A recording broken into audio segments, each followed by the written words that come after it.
యేసుని నామామృతము మాకెంతో రుచి అయ్యా. యేసుని నామామృతము మాకెంతో రుచి అయ్యా.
పాటల పుస్తకంలో 162వ పేజీ 192వ పల్లవి. యేసురాజు రానున్నాడు, సిద్ధపడు సిద్ధపడు. దయచేసి 162వ పేజీలో 192వ పల్లవి. యేసురాజు రానున్నాడు, సిద్ధపడు, ద్వారము తెరచి పిలువు నీలోనికి. యేసు రాజు రానున్నాడు,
పుస్తకంలో నుండి 59వ పాట 208వ పేజీ. 208వ పేజీలో 59వ పాట, జయ జెండా పట్టుకొనిదాం. దయచేసి హృదయమంతటితో చేతిలో ఉన్న వాళ్ళంతా సంతోషంగా, చేతులు బాగున్నవాళ్ళు బాగానే ఉన్నాయా? అందరి చేతులు బాగున్నాయి కదా? గట్టిగా చప్పట్లు వచ్చింది సంతోషంగా. ఓకే, కృతజ్ఞతతో ప్రభువుని ఆరాధించుకున్నాం. జయ జెండా పట్టుకొనిదాం, వీరుగా నడిచెదము. జయ జెండా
మాటలకి ఎంతమంది స్పందించారు చెప్పండి? చెప్పండి, ఎంతమంది సమయానికి వచ్చారు? పర్లేదు, చేయదండి, నేను మిమ్మల్ని ఏమన్నాం. వచ్చిన వాళ్ళు ఎంతమంది సమయానికి వచ్చారు? Very good. అంటే మీరు గుట్టల్లో మెట్టలో ఉన్నా కానీ దాటుకొని వచ్చారు, అంతేనా? అంతేనే కదా? వెరీ గుడ్, చాలా సంతోషం. మిగిలిన వాళ్ళు కూడా వచ్చారు బాబు. చాలా మరి అనుకూలత లేకపోయింది. కొంతమందికి ఉంటారు, వర్షం పడింది కదా, లేకపోతే ఏమైతే అని మంచాలు గతుక్కుపోయేవాళ్ళు, వంటగది గతుక్కుపోయేవాళ్ళు కొంతమంది ఉంటారు కదండి. వాళ్ళకి ఎప్పుడంతే అలాగే ఉంటారు, వాళ్ళు దాటుకొని రావాలి. మరొకసారి వచ్చినాన్ని మనం పాడుకుందాం.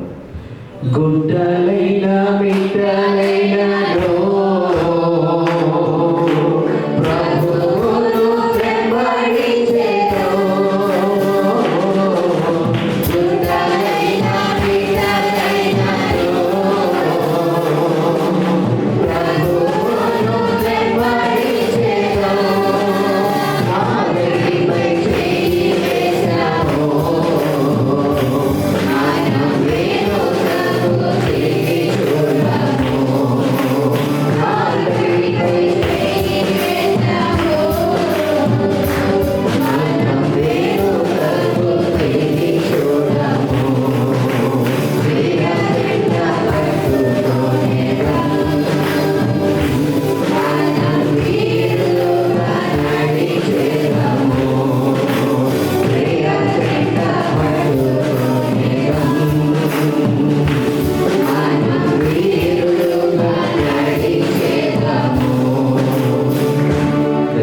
లేచి నిలబడి దేవుని వాక్యానికి ముందు ప్రేయసి నిర్మించితివి.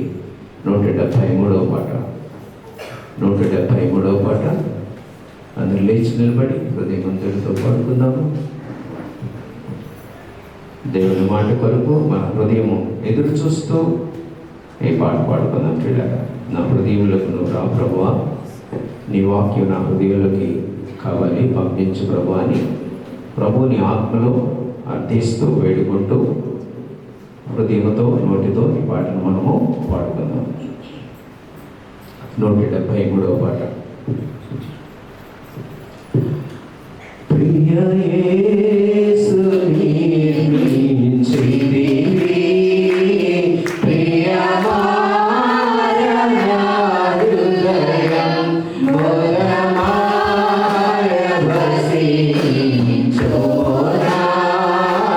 హృదయాంతరంగమునా.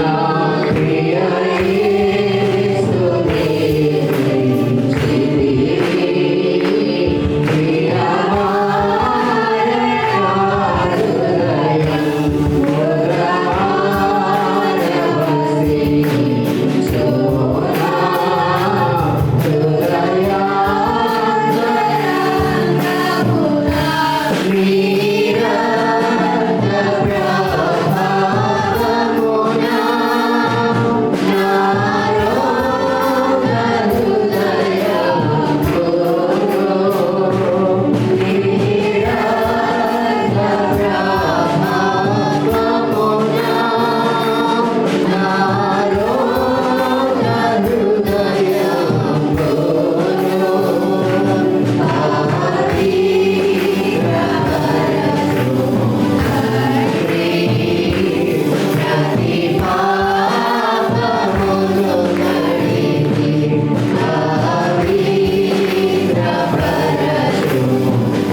ప్రార్థన చేసుకుందాం. పరిశుద్ధమైన తండ్రి, ప్రేమ కలిగిన ప్రభువా, ఈ పరిశుద్ధమైన నామం వందనములు తెలియజేసుకుంటాం. ప్రభువా, కృప కలిగిన దేవా, ఈ ఉదయకాల సమయంలో మమ్మల్ని ప్రేమించి మాకు ఇచ్చినటువంటి మన గొప్ప పునరుత్థానం కొరకు మీకు వందనాలు తెలియజేసుకుంటాం. మీరు ఇచ్చిన మంచి వాతావరణం బట్టి మమ్మల్ని స్తుతిస్తున్నాం. ప్రభువా, మీరు ఇచ్చినటువంటి జనమందు ఆయన మమ్మల్ని స్తుతించి ఆరాధించి మమ్మల్ని ఘనపరచడానికి ప్రభువా, మీరు ఏర్పరిచినటువంటి దినం కొరకే మీకు వందనాలు స్తుతులు. ప్రభువా నాయనా తండ్రి, ఇలాంటి గొప్ప దినమున ప్రభువా, నా సర్వశక్తిమంతుడైనటువంటి దేవుడిని నేను ఆరాధించడానికి ఇక్కడికి వచ్చి ఉన్నాను.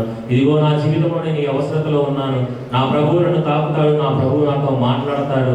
నా ప్రభువు మాటలు తప్పితే నాకు మిగతా వారి మాట ఎవరు వద్దు అని నిశ్చయించుకుని వచ్చిన ప్రతి ఒక్కరితోనూ ప్రభువా నాయనా తండ్రి, మీ వాక్యమును అందించి ప్రభువా, మీ వాక్యము ద్వారా వాళ్ళని స్థిరపరిచి బలపరిచి నాయనా తండ్రి, మీ వాగ్దానంలో వాళ్ళకి ఇచ్చి మీరు పంపించమని వేడుకుంటున్నాను. ప్రభువా మీరు సహాయం చేయండి. ప్రభువా నేను మాట్లాడే మాటలు వ్యర్థము. ప్రభువా తండ్రి, మీరు మాట్లాడండి. మీ మాటలను ప్రభువా మీ కొరకు ఎదురు చూస్తున్న వారి కొరకై మీరు ఇప్పించమని వేడుకుంటున్నాను. మీరు సహాయం చేయండి. నన్ను మీ సిలువ చాటున మరుగుపరచండి. ప్రభువా కృప చూపించండి.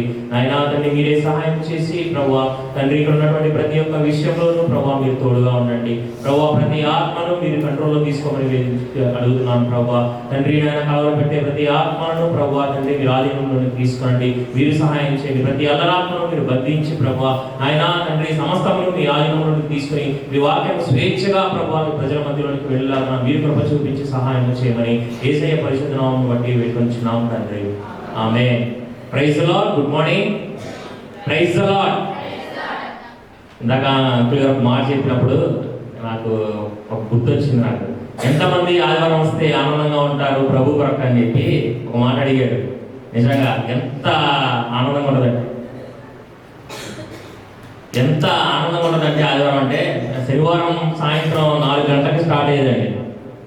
శనివారం సాయంత్రం దేవుళ్ళకి వస్తున్న కొత్తలో శనివారం సాయంత్రం 4 గంటలకి 4:30కి రమ్మనే వాళ్ళు నన్ను చర్చికి. శనివారం సాయంత్రం 4:30కి వస్తే 6:30కి ఉపవాస ప్రార్థన జరిగేది. 6:30 ఉపవాస ప్రార్థన అంటే 4:30కి రమ్మనే వాళ్ళు. నేను 4:30కి సిద్ధపడి నా ఉద్యోగంలో అన్ని పనులు ముగించేసుకొని 4:30కి ఉపవాస ప్రార్థనకి వెళ్తే మరలా నెక్స్ట్ రోజు సాయంత్రం 9కి ఇంటికి వెళ్ళేది. మరలా నెక్స్ట్ రోజు సాయంత్రం 9కి ఇంటికి వెళ్ళి భోజనం చేసి రావడం, ఇంటికి వెళ్ళి టిఫిన్ చేసి రావడం, ఇంటికి వెళ్ళి బట్ట మార్చుకోవడం, ఇలాంటివి ఏమి ఉండవు. ఉపవాస ప్రార్థనకు వచ్చామంటే ఉపవాస ప్రార్థన జరిగేది. ఉపవాస ప్రార్థనలో అంత ప్రార్థన అంతా అయిపోయిన తర్వాత ఒక అరగంట బ్రేక్ ఉండేది. అరగంట బ్రేక్ అయిపోయిన తర్వాత యవనస్తులు అందరూ గ్యాదర్ అయి ఉండేవాళ్ళు. యవనస్తులు అందరి కోసం ఎవరైతే మార్పు పొందాలనుకుంటున్నారో వాళ్ళ కోసం ప్రార్థన చేసేవాళ్ళు. కొంత సమయం ప్రార్థనలో గడపడము, లేదంటే ఆదివారం సేవ కోసం ప్రార్థనలు చేయడం, అదంతా అయిపోయిన తర్వాత ఉదయాన్నే పొద్దున్నే 8:30 గంటలకి గ్రంథాలయంలో జరిగేది మీటింగ్. దానికి అక్కడే రెడీ అవ్వడం. ఒక రూమ్ ఉండేది, చిన్న రూమ్ ఒకటి ఉండేది, అక్కడే రెడీ అయిపోవడం. ఇల్లు ఉండేదండి, ఇల్లు ఉండేది, ఇల్లు లేక కాదు. కానీ దేవుని మందిరంలో ఉంటే, దేవుని సేవలో ఉంటే ఆ యొక్క హృదయం ఆనందంతో ఎలా నింపబడుతుంది అనేది తెలుసుకుందాం, రుచి చూద్దామని ఉండేవాడు. ఇంకా తెలియదు అప్పటికి.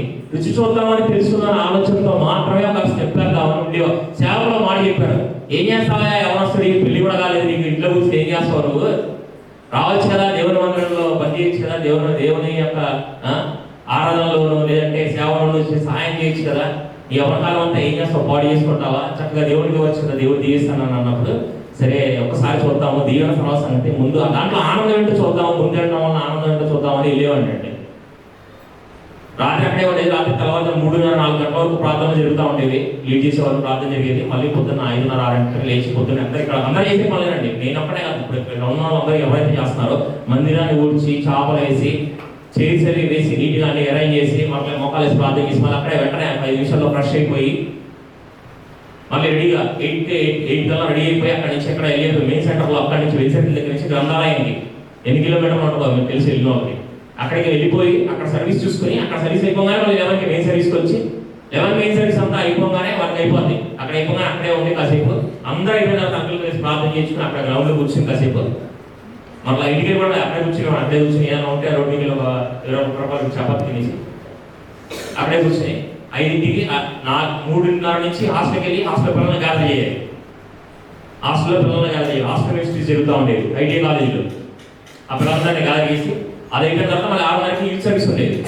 ఆ యూత్ సర్వీస్కి మళ్ళీ వెంటనే అందుకోవడానికి యూత్ సర్వీస్ అందుకొని యూత్ సర్వీస్ అంతా అయిపోయిన తర్వాత 8కి యూత్ సర్వీస్ అయిపోయింది. 8కి యూత్ సర్వీస్ అంతా అయిపోయిన తర్వాత అంకుల్ కలిసి ప్రార్థన చేసుకుని మళ్ళీ అంతా అయిపోయిన తర్వాత అందరికీ 9ంటికి బయలుదేరి ఇంటికి వెళ్ళేవాడు. నేను ఇంటికి వెళ్ళేటప్పుడు మధురానగర్లో ఉండేవాళ్ళం. ఎలియట్ చర్చ్ ఒక 8 కిలోమీటర్లు ఉంటుంది. అక్కడి నుంచి ఇంటికి వెళ్ళేవాడు. నేను వెళ్ళేటప్పుడు 9:30, 10 అయ్యేది. ముందు రోజు మధ్యాహ్నం 4 గంటలకు స్టార్ట్ అయ్యేది.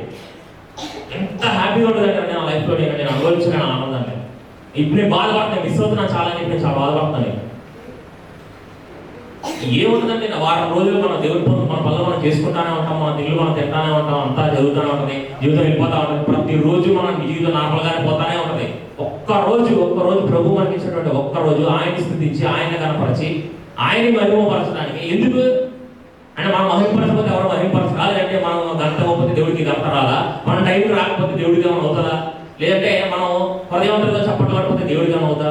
ఆయన మనల్ని ప్రేమించి మన కొరకు ఆయన శిలువ రక్తాన్ని ఇచ్చి మన పాపానంతటిని కడిగి మనకి తన పరిశుద్ధమైన రక్తాన్ని ఇచ్చి మన జీవితాన్ని బాగుపడాలని చెప్పి ఆయన కోరుకొని ఆయన మనల్ని తాకాలి. ఆరాధనలు వస్తారు, చప్పట్లు పడతారు, రకరకాలైనటువంటి ఆత్మలతో వస్తారు, రకరకాలైనటువంటి స్పిరిట్స్తో వస్తారు, భయాలతో, బాధలతో, కష్టాలతో, నష్టాలతో, ఆలోచనలతో, హృదయం ఎటువంటిదో తెలియదు, జీవితం ఎట్టిపోతుందో తెలియదు, ఇలాంటి రకమైనటువంటి పరిస్థితుల్లో వస్తారు. అలా వచ్చి ఒక్కసారి పాట పాడితే ఇది గుట్టలైనా మెట్టలైన ప్రభా జయజెండా పట్టుకుందాం, మీ కొరకు నడుస్తాను ప్రభా, ఒక్కసారి హృదయవంతులతో పాడినప్పుడు దేవుడు మనం తాకుతారు. చూడండి, ఆ తాకుదల కోసం మిమ్మల్ని తాకాలని, నన్ను తాకాలని దేవుడు దాని కొరకు రమ్మంటాడండి. ఆరాధన చేయడానికి దేవుడు దాని కొరకే రమ్మంటాడు. దేవుడు మనం చప్పట్లు పడితే దేవుడికి రాదు. మనం ఏదో గట్టి పాటలు పాడేస్తే, మనం ఏదో లైన్లో నలుగురు వచ్చి మంచి పాటలు వేసుకుని నుంచి ఇక్కడ పాడేస్తే దేవుడికి ఏమైపోదండి. బట్ కానీ మన ఆత్మలు ఎలా ఉన్నాయి, మన హృదయం ఎలా ఉంది, మన జీవితాలు ఎలా ఉన్నాయి, ఒక్కరోజు దేవుడి కొరకు నేను ఇవ్వలేనా అని మనం ప్రశ్నించుకుంటే ఖచ్చితంగా ఇవ్వగలుగుతామండి. మన ఆఫీసులు మనం వెళ్తాం, అన్ని మనకు తెలిసినాయి, తెలియని లేవు ఇక్కడ, అన్ని మనకు తెలిసినాయి. చాలా మంది పెద్దలు చక్కగా 8:30 లోపు రెడీగా వస్తారండి, రెడీ అయిపోయి వస్తారు. సిగ్గాసన చాలాసార్లు చూస్తే వాటర్ బాటిల్ పట్టుకుని, బైబిల్ పట్టుకుని చక్కగా ఇటు పక్కన చట్టి వాళ్ళు, అటు పక్కన చట్టు వాళ్ళు చక్కగా నడుచుకుని వచ్చి పొద్దున్నే ఇక్కడ కూర్చుంటారండి. ఎంత ఆశీర్వాదం ఉండాలండి జీవితం. ఎంత మందికి మార్గదర్శకులుగా ఉంటారు వాళ్ళు. వాళ్ళని చూసి మనం నేర్చుకోలేకపోతున్నాం. మా పిల్లలు ఉన్నారండి, మాకు పనులు ఉన్నాయండి. డేవిడ్ అంకుల్కి 3 పిల్లలు ఉండేవాళ్ళు. 3 పిల్లలు ఉన్నారు. ఫ్యామిలీ వాళ్ళు అప్పుడు కార్ లేదు, 2 వీలర్ కార్ అనేవాళ్ళంటే వాళ్ళు. 3 ఆడపిల్లలకి జడలేసి, 3 ఆడపిల్లలు రెడీ చేసి, అందరినీ రెడీ చేసుకుని టైంకి కరెక్ట్గా ఆదివారం ఆరాధన టైంకి అక్కడ ఉండాలండి. ముందే ఉండాలి. ఇంకా మనల్ని మనం పరిశీలించుకుందామంటే అలా ఉండకూడదు. మనం ఎప్పుడైనా కానీ దేవుడు మనల్ని తాకాలనుకుంటున్నప్పుడు, మనల్ని దేవుడు తాకాలనుకుంటున్నప్పుడు అంటే దేవుడికి ఏమీ అవసరం లేదు మన దగ్గర నుంచి. మొదటి గుర్తుపెట్టుకోండి, ఎవరైనా కానీ దేవుడికి మనం ఇచ్చేది ఏమీ లేదు. దేవుడు మనం ఏ ఇవ్వలే కూడా. మనం చేయగలిగింది ఏదైనా ఉంది అంటే మన హృదయం అంతటితో వచ్చి ఆరాధించి, ప్రభువుని స్తుతించి, ప్రభు 2 చేతులు ఇచ్చారు, బాగానే ఉన్నాయి, చప్పట్లు కొట్టి మమ్మల్ని ఆరాధిస్తాను ప్రభు అని చెప్పడం తప్ప మనం ఏమీ చెయ్యం. అంతకుమించి దేవుడు కూడా మన దగ్గర నుంచి ఏం కోరుకోడు. డబ్బు ఆయన ఇచ్చిందే, ఆరోగ్యం ఆయన ఇచ్చిందే, ఇల్లు ఆయన ఇచ్చిందే, ఏ ఉన్నా మనకు ఉన్న సమస్తము ఆయన ఇచ్చినటువంటివేనండి. ఆయన ఇచ్చిన వాటిలో నుంచే మళ్ళీ ఆయన స్థితించడమే మనం, అంతే తప్ప మనం చేసేది ఏది లేదు. అది కూడా మనం చేయలేకపోతున్నాం అంటే మనం ఒకసారి ప్రశ్నించుకున్నాం. అలా ఉండకూడదు మనం ఎప్పుడు కూడా, అలా ఎప్పుడు ఉండకూడదు. ఓకేనండి, ఏదో అంత చెప్పారు కాబట్టి గుర్తొచ్చి చెప్పాను నేను ఆ విషయం. మీలో కూడా చాలా మంది అలాంటి వాళ్ళు ఉన్నారు. అలాంటి వాళ్ళు ఎవరైనా లేకపోతే కనుక రండి, మీరే ముందుగా వచ్చి కూర్చోండి, చూడండి, ఒకసారి చూడాలి కదా. చెప్తున్నారు కదా వీళ్ళు ఊరికే తొందరగా రండి, ఆరాధించండి, చప్పట్లు కొట్టండి, ఎవరు ఏంటిదంతా ఒకసారి చూద్దామని అనిపించాలి కదా. కనీసం చూద్దాం ఏం జరుగుతుంది, ఆరాధిస్తే ఏం జరుగుతుంది తెలుసుకోవాలి. హృదయవంతంగా ఆరాధించాలని దేవుడు తాకుతారండి. ఆ తాకబట్టినటువంటి హృదయాలకు అనుభవాలు తెలుస్తాయి వాటికి. సరే, దేవుడి వాక్యంలోనికి వెళ్ళే ముందు మీకు ఒక చిన్న ప్రశ్న. యవనస్తులకి మళ్ళీ గుర్తుపెట్టుకోండి, పెద్దవాళ్ళు రెడీగానే చెప్తా అనకూడదు. యవనస్తులకి 7th class and above, and ఎవరైతే గ్రాడ్యుయేషన్ కంప్లీట్ చేసుకున్నారో 7th class to 25 years below వాళ్ళు, బైబుల్లో మొదటి హత్య ఎవరిని చేశారు, ఎందుకోసం చేశారు? 1% గుడ్, 2% సుప్రజ అండ్ చెప్పండి. కయ్యను హేబేలు గారిని హత్య చేశారు. ఎందుకు చేశారు? ఓకే, తీసుకున్నారు. ఎందుకని? మంచి మనసుతో ఇచ్చారు. Okay, good. చప్పట్లు పెట్టండి. Very good.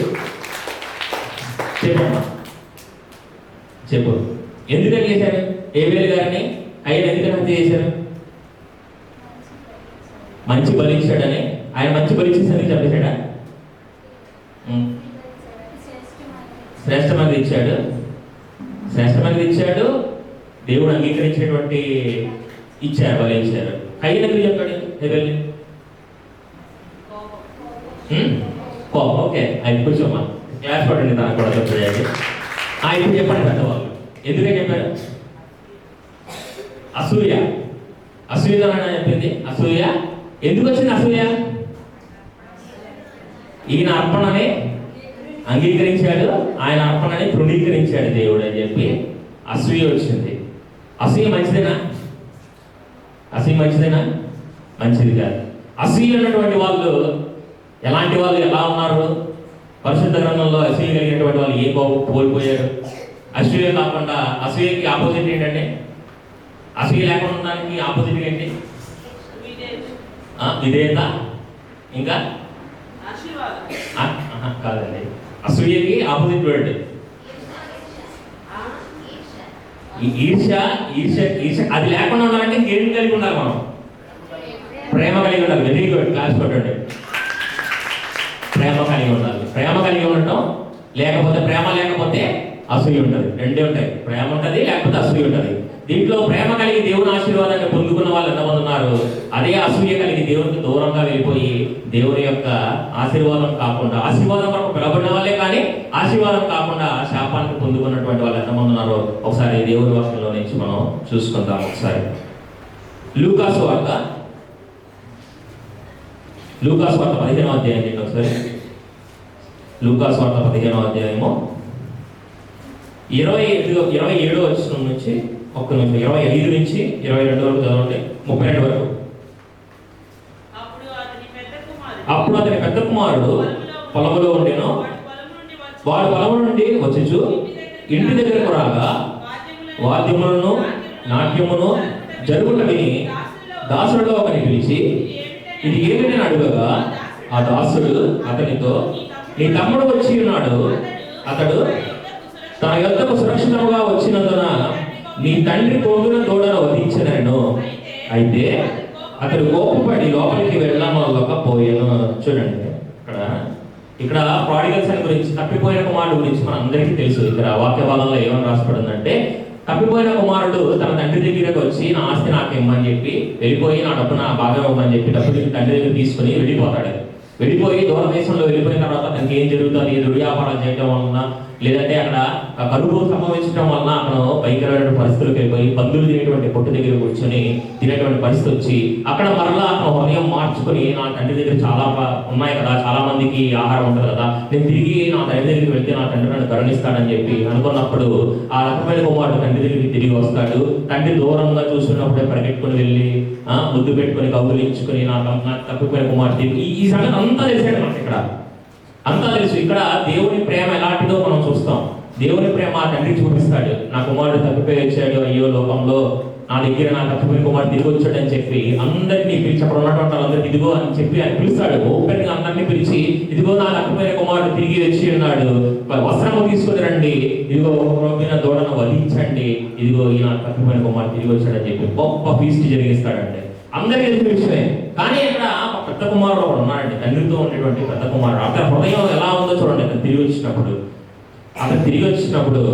28వ వచనం చదవండి. అయితే అతడు కోపపడి లోపలికి వెళ్ళకపోయాను కనుక అతని తండ్రి వెలుపలికి వచ్చి లోపలికి రమ్మని బతిమాలుకున్నాడంట. చూడండి, బతిమాలుకున్నాడు. తండ్రి బయట నుంచి, బాబు లోపలికి రానా, మీ తమ్ముడు వచ్చాడు, పాప వాడి జీవితం పాడు చేసుకుని వచ్చాడు, ఇదిగో దేవుడు కరుణించాడు కాబట్టి తప్పిపోయిన కుమారుడు తిరిగి వచ్చి మారు మనసు పొంది, ఇదిగో నీ తమ్ముడు, నువ్వు ఎప్పుడు నుంచి ఎదురు చూస్తున్నావు కదా, నీ తమ్ముడు కోసం తప్పిపోయినటువంటి వాడు, నా తమ్ముడు వస్తే బాగుంటది, మా తండ్రి వస్తే బాగుంటది, మా నాన్నగారు వస్తే బాగుంటది, మా ఆయన గారు వస్తే బాగుంటది, మా ఆవిడ గారు వస్తే బాగుంటది, లేకపోతే నా పిల్లలు లోపల తిరిగేటువంటి పిల్లలు ఒక్కసారి దేవుని మందిరానికి వస్తే బాగుంటది, ఒక్కసారి తిరుగుతున్నారు రోడ్ల మీద, అయ్యో దేవుడు తిరుగుతున్నారు, ఒక్కసారి మీరు లోపలికి వస్తే బాగుంటదని వచ్చినప్పుడు ఈ పెద్ద కుమారుడు ఏం చేస్తాడంట, బయట నుంచి వాళ్ళ తండ్రి బతిమాలుకోవాల్సి వచ్చిందంట, లోపలికి రామని చెప్పి, రా ఒకసారి నువ్వు రా, నీ తమ్ముడు వచ్చిందంటే ఆ హృదయం చూడండి ఎలా ఉందో. హృదయము తప్పిపోయినటువంటి వాళ్ళు, జీవితంలో పడిపోయినటువంటి వాళ్ళు తిరిగి వచ్చినప్పుడు ఇక్కడ హృదయం అతను చూస్తే అతను ఏమంటాడంటే తండ్రితో 29వ వచనం చూడండి. అందుకతడు తన తండ్రితో, ఇదిగో ఇన్ని ఏళ్ల నుండి నేను సేవించుతున్నానే, నీ ఆజ్ఞను నేను ఎన్నడూ వినలేదే. అతను నా స్నేహితులతో సంతోషపరిచినట్లు నీవెన్నడూ నాకు ఒక మేకపిల్లనైనా ఇవ్వలేదు. అయితే నీ ఆస్తిని వేశ్యలతో తినివేసిన ఈ నీ కుమారుడు రాగానే వీని కొరకు ప్రొవిన దూడను వధించింది అని చెప్పాను. ఇక్కడ ఈ చిన్న కుమారుడు వేశ్యలతో తన జీవితాన్ని పాడు చేసుకున్నాడని ఎక్కడైనా బైబిల్ చెప్పబడిందండి? ఎక్కడైనా పై వచనంలోనే కానీ ఈ వాక్య భాగంలోనే కానీ ఏదైనా ఏ యొక్క మనకు చదువుకున్నటువంటి ఈ యొక్క స్క్రిప్చర్స్ లో ఎక్కడైనా కానీ తన చిన్న కుమారుడు వెళ్ళి వేశ్యలతో డబ్బులు పాడు చేసుకున్నాడు ఎక్కడైనా చెప్పబడిందా? ఎక్సెప్ట్ వాళ్ళ అన్నయ్య అన్నాడు అక్కడ. అంటే వాళ్ళ అన్నయ్య ఊహించుకుంటున్నాడు, ఊహించేసుకుని ఇదో నా తమ్ముడు వెళ్ళిపోయాడు, ఇలాంటి జీవితం జీవించి ఉంటాడు వీడు అని చెప్పి ఊహించేసుకుని అతని మీద ఒక జడ్జిమెంట్ పాస్ చేస్తున్నాడు. అంటే తీర్పు పాస్ చేస్తున్నాడు. వీడు ఇలాంటోడే అని తీర్పు పాస్ చేసి బయటికి రావడానికి ఇష్టపడట్లేదండి. ఓకే, నిజంగానే అతను అలాంటోడే అయి ఉండొచ్చు. అతను తిరిగి వచ్చినప్పుడు అతని తండ్రి అతను ప్రేమించి, ఇప్పుడు క్రీస్తు ప్రేమ అదే కదండి. ఎవరైనా కానీ తప్పిపోయినటువంటి వాళ్ళు తిరిగి వచ్చినప్పుడు మనం చూపించాల్సినటువంటిది ప్రేమ, క్రీస్తు ప్రేమ. ఎందుకంటే మనము అలాంటి జీవితాలనే మనం జీవించినప్పుడు, మనము అలాగే మారు మనసు లేని టైంలో, మనము అలాంటి సమయంలో మనం జీవిస్తున్నటువంటి మన జీవితం కూడా మనం గుర్తు చేయదా? ఒకప్పుడు నేను ఇలా తిరిగిన వాడనే, అయ్యో నిజమే పాపం దేవుడు వాడిని ఒకసారి ముట్టాడు, దేవుడు వాడిని కరుణించాడు, చక్కగా దేవుడు మారు మనసు కలిగించాడు, అయ్యో తిరిగి వచ్చాడు చాలు ప్రభువానికి వందనాలు ప్రభువా స్తుతులు. ఎంతమంది మనసులో స్థుతిస్తామంటే, ఎంతమంది తప్పిపోయినటువంటి వాళ్ళు తిరిగి వచ్చినా, లేకపోతే ఎంతమంది పడిపోయిన వాళ్ళు తిరిగి లేచినా, లేకపోతే జీవితంలో దేవుడి దారి వదిలేసి దూరంగా వెళ్ళిపోయి మరలా దేవుడి దగ్గరికి వచ్చినప్పుడు ఎంతమంది మనం సంతోషించే వాళ్ళగా ఉన్నాము? లేకపోతే పెద్ద కుమారుడి వలె తీర్పు తీర్చే వాళ్ళగా బయట నుంచుని నేను అది చేశాను కదా, నేను ఇది చేశాను కదా, నేను గుర్తు రాలేదా నీకు నా పడక. అప్పుడు ఆయన వాళ్ళ నాన్న ఒక మాట అంటాడండి కింద ఇక్కడ ఈ 31వ వచనం చూడండి. అందుకన్నాడు, కుమారుడా నీవెల్లప్పుడూ నాతో ఉన్నావు, నావన్నీ నీవి, మనం సంతోషపడి ఆనందించిన యుక్తమే ఈ నీ తమ్ముడు చనిపోయి తిరిగి బతికెను, తప్పిపోయి దొరికెనని అతనితో చెప్పాను. చూడండి, వాళ్ళ తండ్రి చెప్తున్నాడు, నా కుమారుడా నువ్వు ఎప్పుడు నాతోనే ఉన్నావు కదా, నా కలిగినవన్నీ నీదే కదా, మీరు ఎప్పుడు ఇక్కడే ఉంటారు కదా, ఈ మందిరం మీదే కదా, మీరు ఎప్పుడు ఇక్కడే ఉంటున్నారు కదా, సేవకులు మీ వాళ్ళే కదా, మీరు ఎప్పుడు ఇక్కడే ఉంటున్నారు కదా, మీరు ఎప్పుడు ఇదే చేస్తున్నారు కదా, ఇవన్నీ మీరే కదా, ఇక్కడ ఉన్నటువంటి దేవుడు ఇచ్చినటువంటి అన్నీ మీరే కదా, ఎందుకు నీకు నాకు అది ఇవ్వలేదు, నాకు ఇది చేయలేదు, నన్ను పిలవలేదు, నాకు చేయలేదు, లేదంటే వాళ్ళు ఎందుకు పిలిచారు, వాళ్ళకి ఎందుకు ఇచ్చారు ఈ పరిస్థితి, వాళ్ళు ఎందుకు పాటలు పాడడానికి ఎక్కించారు, వాళ్ళు ఎందుకు చేశారు, వాళ్ళ బట్టి ఎంతమంది నిజంగా స్తుతిస్తారో నాకు తెలియదండి.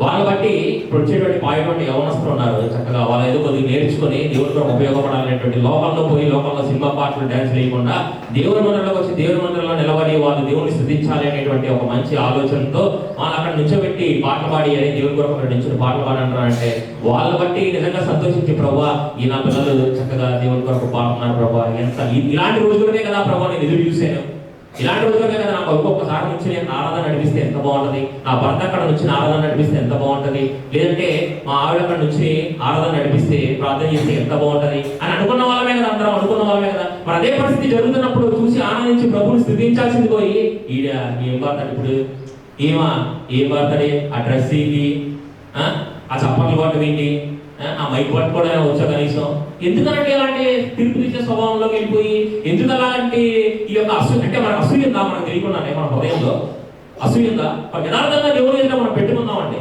అసూయ ఉంటే ప్రభు నిజం ప్రభు నా కొడుకు నా కూతురు వచ్చి ఇక్కడ పాట పాడుతుంటేనేమో అందరికన్నా ముందు వచ్చి కూర్చొని నేను చప్పట్లు పడతాను, వేరే వాళ్ళు పాడడానికి వచ్చినప్పుడు, వేరే వాళ్ళు పాట పాడడానికి వచ్చి స్టేజ్ నిలబడడానికి వచ్చినప్పుడు వాళ్ళు ఎవరో పాడుకుంటారు కదా, మనకి ఎందుకు లేదు, మనకేం సంబంధం లే, అందరూ మన వాళ్ళు కాదా, మనందరం క్రీస్తులో ఒక కుటుంబం కాదా, మనందరం క్రీస్తులో ప్రత్యేకించబడి క్రీస్తు రక్తంలో కడగబడిన వాళ్ళం కాదా, మీ పిల్లలు ఒకటి, నా పిల్లలు ఒకటి, మీ కొడుకు, మీ తండ్రి, మీ పిల్లలు అందరూ ఒకటే, అందరూ ఒకటే కదా. ఎవరు చేసినా ప్రభువుని స్థుతిస్తున్నారే కానీ వేరేదైనా చేస్తున్నారా ఇక్కడ? ఎందుకని మన హృదయాలలో ఒకళ్ళని బట్టి మనం తృణీకరించేటువంటి వాళ్ళు ఏం చేస్తారు, వీళ్ళు ఏం చేస్తారు, వాళ్ళు ఏం పాడతారు, లేదు వాళ్ళు ఏం వాక్యం చెప్తారు, వీళ్ళు ఏం చేస్తారు, ఎందుకని అలాంటి ఎల్లప్పుడూ కూడా ఈ సడుగుకునేటువంటి స్వభావం మనలో ఎందుకు ఉంటుందండి? ఎందుకుంటది అంటే మన హృదయంలో మనకు తెలియకుండానే అసూయతో నింపబడింది మన హృదయం. ఇక్కడ ఏబేలు గారు అర్పణ ఇచ్చారు, కయ్యలు గారు అర్పణ ఇచ్చారు, ఇద్దరు అర్పణలు ఇచ్చారు వచ్చి. కానీ దేవుడు ఎవరు అర్పణలు ఎవరైనా ఇద్దరు అర్పణలు ఇచ్చారండి. ఇద్దరు అర్పణలు ఇస్తే దేవుడు అంగీకరించినటువంటి అర్పణ ఒకళ్ళదే, ఏబేలు గారు. కయ్యలు గారు ఎందుకని తీసుకోలేదంటే ఆయన హృదయం సేవించారు. ఇక్కడికి వచ్చి ఆరాధించే వాళ్ళు చాలా మంది ఉంటారు, ఇక్కడికి వచ్చి ప్రభువుని స్తుతించే వాళ్ళు చాలా మంది ఉంటారు, ఇక్కడికి వచ్చి ప్రభు కొరకు ప్రార్థించే వాళ్ళు చాలా మంది ఉంటారు. కానీ అసూయతో నిండిన హృదయంతో కనుక మనం చేసినట్లయితే కనుక ప్రభు దాన్ని అంగీకరించడు. మనము దానిని ప్రభువుని క్వశ్చన్ చేస్తాడంట ఆయన. ఇక్కడ తండ్రిని కుమారుడు ఎలాగైతే క్వశ్చన్ చేశాడో, నేను ఒక్క రోజైనా నాకు నా స్నేహితులతో విందు చేసుకోవడానికి నాకు కొవ్విన వధువు దూడనిచ్చావా, నువ్వు నాకు ఎప్పుడైనా ఫీస్ట్ చేసావా, అరే నువ్వు నా వాడివిరా, నాకు ఉన్నదంతా నీదిరా అని చెప్తుంటా. ఎన్ని నా వద్దు నువ్వు ఇచ్చావా ఇవ్వలేదా అంతే. వాడికి తిరిగి వచ్చాడు, వాడికి ఇచ్చావు. అరే నువ్వు నా వాడివిరా, నావన్నీ నీవిరా, నిన్ను బట్టి నేను ప్రతిరోజు ప్రభువుని స్తుతిస్తున్నాను రా అని చెప్పిన ఎన్ని నాకు వద్దు. వాడిని వీడిని కనపరచలేదని బాధ కన్నా వాడి తిరిగి వచ్చాడని వాడిని ఎక్కువ కనపరచడని బాధ ఎక్కువైపోయింది. అంటే హృదయం కుళ్ళుతో నిండిపోయింది. చూడండి, దేవుని ఎదుట మనం అలాంటి హృదయాన్ని కలిగి ఉంటే కనుక, ఇక్కడ తప్పుపోయిన కుమారుడు లోపలికి వచ్చి తండ్రి యొక్క శానిటరీ తీసుకుని చేతికి ఇవ్వబడి ఆ రోడ్డు ఇవ్వబడి లోపలికి పిలిపించి గొప్ప విందు చేసి గొప్పవాడిగా చేశాడు. ఈ పెద్ద కుమారుడు మాత్రం ఏం చేశాడంట, లోపలికి కూడా రాలేదంట. అసలు లోపల మళ్ళీ తిరిగి వచ్చాడో లేదంటే అదే వెళ్ళిపోయాడో తెలియదు మనకి. ఇక్కడ ఎక్కడ తిరిగి వచ్చినట్టు లేదు. పెద్ద కుమారుడు వెళ్ళిపోయాడు, చిన్న కుమారుడు వచ్చాడు, పెద్ద కుమారుడు వెళ్ళిపోయాడు. మొదటి వారు కడపటి వారు అంతేనండి. ఆ చిన్న కుమారుడు చక్కగా దేవుడి కొరకు మారు మనసు పొంది తండ్రి దగ్గర క్షమాపణ పొందుకొని నిజం వాళ్ళ తప్పుడు అలాంటి ఫీలింగ్ ఏం లేదేమో. అన్నయ్య నేను తప్పు చేశాను, ఒక 2 నిమిషాలు గ్యాప్ ఇచ్చుంటా అన్నయ్య దగ్గర కూడా క్షమాపణ అయ్యేవాడేమో. తండ్రి దగ్గర క్షమాపణ అడుగుకున్నవాడు అన్నయ్య దగ్గర కూడా అన్నయ్య నేను తప్పు చేశాను, నేను చాలా ప్రబడగా జీవించాను, నన్ను క్షమించనయ్యా, నేను ఏ రోజైనా నేను ఏదైనా తప్పు చేసి నీకు విరుద్ధంగా పాపం చేసి నన్ను క్షమించనయ్యా అని అడుగుండేవాడేమో. ఆ అవకాశం అడగకుండా అసలు నేను చూడను, వాడు నా కళ్ళ కనపడకూడదు, వాడి కోసం చేయడం ఇదంతా. చూడండి ఎలాంటి మనసు కలిగి వెళ్ళిపోయాడు. మనం కూడా అలాంటి మనసు కలిగి ఉంటున్నావా? ఎవరన్నా ఏమైనా తెలియకపోతే ఎవరన్నా ఏమైనా చేస్తుంటే వాళ్ళని కొంచెం ప్రోత్సహించి, అరే మీరు బాగా చేయండి, ఇంకా బాగా చేయండి, మీరు చక్కగా చేయండి, మీరు చక్కగా చేస్తున్నారు, ఇంకా బాగా చేయండి, మీరు ప్రభువుని కొరకు మరింపరిచేలాగా మీరు చేయండి, అరే నువ్వు ఇలా చేయలేకపోయావు, లేదంటే ఇలా కాదు ఇలా చెయ్యి అని ఏదన్నా పెద్దవాళ్ళు అందరూ కూడా ప్రేమతో వాళ్ళు ఒకసారి నన్ను చక్కగా చేసేవాని, ఒక్క రోజైనా వచ్చి మీరు బాగా చేసేవాని ఎవరైనా ఎంకరేజ్ చేసిన వాళ్ళు ఉన్నారండి? ఇక్కడ ఎంకరేజ్ చేశారా ఎప్పుడైనా? మీరు బాగా చేశారా, చాలా బాగా చేశారు మీరు అంటే ఏం రాదండి. ఏమొస్తుంది, మీరు చెప్పినంత మాత్రం లేదా వాళ్ళు మీకు చెప్పినంత మాత్రం ఏం రాదు. మన హృదయం ఎలా ఉంది, మన హృదయం ఎలా ఉంది, అరే నువ్వు బాగా చేసావు, అక్క మీరు బాగా పాడారు, అన్న మీరు బాగా చేశారు. ఎందుకని మనం అవసరం చెప్పలేమంటే మనకి కొళ్ళుంది హృదయంలో. వాడు చేసేది ఏంటి, ఆమె చేసేది నేను ఇంకా బాగా చేయగలుగుతాను, నేను ఇంకా బాగా చేస్తాను, వీళ్ళని చెప్పడం, మళ్ళీ వీళ్ళని పిలవడం, వీళ్ళని నుంచోబెట్టడం, పాటలు పాడటం, మనకు వచ్చి చూడటం. చూడండి, ఆ హృదయం అనేది మంచిది కాదండి, ఎవరికీ మంచిది కాదు, నాకైనా మీకైనా ఎవరికి మంచిది కాదు. ఆ హృదయం అనేది ప్రేమతో ఒకరినొకరిని ఆదరించుకొని అందుకనేనండి మనం చదువుకున్న వాక్యవాదంలో ముందుగా ఇక్కడ ఈయన వచ్చి వేసేలతో ఒక డబ్బులు పాడి చేసేసాడు, చిన్న కుమారుడు తీర్పు తీర్చేసాడు. ఇదే తీర్పు తీర్చేసాడు అక్కడ. ఆయన జీవించడం లేదా అడిగేది తెలియకుండానే తీర్పు తీర్చేసేసి ఈ కుమారుడు చిన్న కుమారుడు ఎలా అని చెప్పి జడ్జిమెంట్ పాస్ చేసాడు. అందుకనే మనం చదువుకున్న వాక్యవాదంలో తీర్పు తీర్చబడి మీకు తీర్పు తీర్చబడదు, మీ కళ్ళల్లో ఉన్న దూరం తీసుకున్నాక ఎదుటి వారిలో ఉన్నటువంటి నలకలు ఎదుగుతారంటండి, నలకలు ఎదుగుతారంట. నీ కొడుకు దగ్గర అది ఉంది, నీ కూతురు దగ్గర అది ఉంది, నీ కొడుకు అలాంటి వాడు నా తెలీదా, నీ కూతురు అలాంటి నా తెలీదా, మీ ఆయన అలాంటి వాడు నా తెలీదా, ఇవన్నీ తెలుసుకుని ఏం చేస్తారండి? ప్రార్థన చేస్తారేమన్నా? ప్రార్థన చేసి ప్రభావం ఇలా మారాలనుకుంటున్నాం, నిజమే ప్రభావం ఇలా ఉండకూడదు, నిజమే ప్రభావ ఈ రోజు ఆ కుటుంబానికి ఆ పరిస్థితి వచ్చింది, రేపు అదే కుటుంబానికి ఆ పరిస్థితి నాకు వస్తే అయ్యో ప్రభావ మేమందరము క్రీస్తులో ఐక్యమవుతున్న వాళ్ళం కాదా? ప్రభావ ఒక్కసారి వాళ్ళని కనికరించరా, ఒక్కసారి వాళ్ళని ప్రభావ మీరు మాట్లాడరా, లేదా ఇలాంటి హృదయాలని మనం అందరం మీలో చాలా మంది కలిగి ఉన్నారంటే దానికి దేవునికి ఎంతో మనం స్థుతిస్తున్నాము. లేని వాళ్ళు ఎవరన్నా ఉంటే అలాంటి స్వభావాలను మనం తీసేసుకుని మన హృదయంలో నుంచి అసూయను మనం తీసేసుకుంటే కనుక ప్రభువు అంతా మాట్లాడతారు. ఈ చిన్న కుమారుడు దేవుడి దగ్గరికి వచ్చి చక్కగా తండ్రి దగ్గరికి వచ్చి ఆయన మొదటివాడి కింద అయ్యాడు. మొదటివాడు పెద్ద కుమారుడు వెళ్ళిపోయాడు. కేవలం స్త్రీని బట్టి, కేవలం కుమారుడు తిరిగి వచ్చాడని చెప్పి, కేవలం వాళ్ళ తండ్రి ఏదో ఇవ్వలేదు ఆయనకి ఇచ్చాడు, ఇంకా ఆగలేదు అసలు. వాళ్ళ తండ్రి ఏం చెప్తున్నాడో అని అనలేదు అసలు. అంతా కూడా ఏం నిలబడని వెళ్ళిపోయాడు, అంతా అయిపోయింది, నాకు అవసరం లేదని చెప్పి. కాబట్టి దూరంగా వెళ్ళిపోయి మొదటి కుమారుడు స్థానాన్ని పోగొట్టుకుని వెళ్ళిపోయాడు. ఈ యొక్క కడపటి వాడు మొదటి వాడిగా మారాడు. మనలో కనుక అలాంటి అసూయ ఉంటే, మనలో కనుక అలాంటి గుళ్ళు ఉంటే, మనలో కనుక అలాంటి హృదయం ఉంటే, ఈ రోజు మనం దేవుడికి అంగీకారంగా ఉన్నాం మనం అనుకుంటున్నాం. దేవుడు మనల్ని ప్రేమిస్తున్నాడు, నేను దేవుడు చూసిన గొప్పవాడిని, నేను దేవుడిని ఆరాధిస్తున్నాను, నేను దేవుడి దగ్గర మంచిగా ప్రార్థన చేస్తున్నాను, నేను ప్రతి ఉపవాస ప్రార్థనకు వస్తాను, నేను ప్రతి బుధవారం ప్రార్థనకు వస్తాను, నేను అన్ని చేస్తాను, నేను ఉంటున్నాను అంటూ మీరు నేను అక్కడ ఉంటున్నామేమో. దేవుడి దృష్టిలో ఉంటున్నామో లేదనేది గమనించండి, మనుషుల దృష్టి కాదు, దేవుడి దృష్టిలో. ఈ రోజు మొదటి వాళ్ళు కడపటి వారు కావచ్చు, లేదంటే రేపు రోడ్ల మీద మందిరానికి రానటువంటి వాళ్ళు, ఏదే విధంగా జీవించేటువంటి వాళ్ళు, వాళ్ళందరినీ దేవుడు తీసుకొని వచ్చి ఇక్కడ కూర్చోబెట్టి వాళ్ళందరినీ దేవుడు మంది కొరకు వాడుకుంటారేమో మనకు తెలియదు. మనం ఎవరు అంటే వాళ్ళ గురించి మాట్లాడడానికి, మనం ఎవరు వాళ్ళ జీవితాల గురించి జడ్జిమెంట్ పాస్ చేయడానికి? మనం ఎప్పుడు కూడా అలాంటి పరిస్థితులకు మనం రాకూడదు. ఎవరైనా పరిస్థితి మనకు తెలిస్తే వాళ్ళ వరకు ప్రార్థన చేయాలి. కానీ కొంతమందికి వేరే పని ఉంటుందండి, వాళ్ళ గురించి చెప్పడే పని. ఏదైనా అవకాశం ఉంటే నా జీవితంలో ఇలా ఉంది, నా పరిస్థితి ఇలా ఉంది, నా కొరకు ఇలా ప్రార్థన చేయడం చెప్పడం మానేసి వాళ్ళట తిరుగుతున్నారు, వీళ్ళట తిరుగుతున్నారు, వాళ్ళ జీవితం అలా ఉంది, వీళ్ళ జీవితం మీకు తెలుసా? భయం ఉండదు కదా. ఎందుకు పోయి దాని గురించి అన్న ఈ విషయంలో పోయి చెప్పేది ఎలా ఉంటుంది అన్న, ఈ విషయంలో కొంచెం ప్రార్థన చేద్దాం అన్న, పలానా వ్యక్తి పలానా విషయంలో బాధపడుతున్నాడంట, అతను మీకు చెప్పలేకపోతున్నాడు, కొంచెం దయచేసి మీ ప్రార్థనలో గమనించుకోండి ఇలా చెప్తున్నారా? లేకపోతే తెలుసా మీకు అన్న, చూసారు ఎప్పుడైనా అక్క తెలుసా మీకు? తెలుసుకుని ఏం చేస్తారు? దేవుడు మమ్మల్ని చూడరా అంటే మన హృదయం ఉప్పొంగుతున్నామా? అంటే మన పరిస్థితి ఈరోజు బాగుంది, ఆ పరిస్థితి ఈరోజు బాగాలేదు, మన పరిస్థితి బాగుంది, వాళ్ళ పరిస్థితి చూసారు ఎలా ఉందంటే దేవుడు ఆ యొక్క స్థితి కనుక మార్చుకుని టర్న్ చేశారంటే కనుక మనకి మన జీవితాల్లో మనకు అలాంటి పరిస్థితి ఎదురైతే మనం తీసుకోలేమండి అవన్నీ. కాబట్టి మనం కలిగి ఉండాల్సింది కేవలం ప్రేమ ఒక్కటేనండి. మీకు ఒక అద్భుతమైన వ్యక్తిని బైబిల్లో నుంచి ఇంకొక వ్యక్తిని చూపిస్తాను. ఇతడు ఆశీర్వాదం పొందుకుని మొదటి కొడుకుగా ఉండి తండ్రికి సలహాదారుడుగా ఉండాల్సినటువంటి వాడు చిన్న కొడుకు వచ్చాడని వెళ్ళిపోయాడు అసూయతో, తిరిగి వచ్చాడనేటువంటి అసూయతో వెళ్ళిపోయాడు.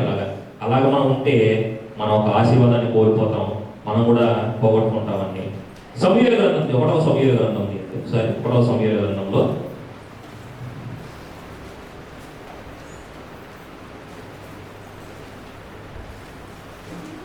1 శామ్యూయల్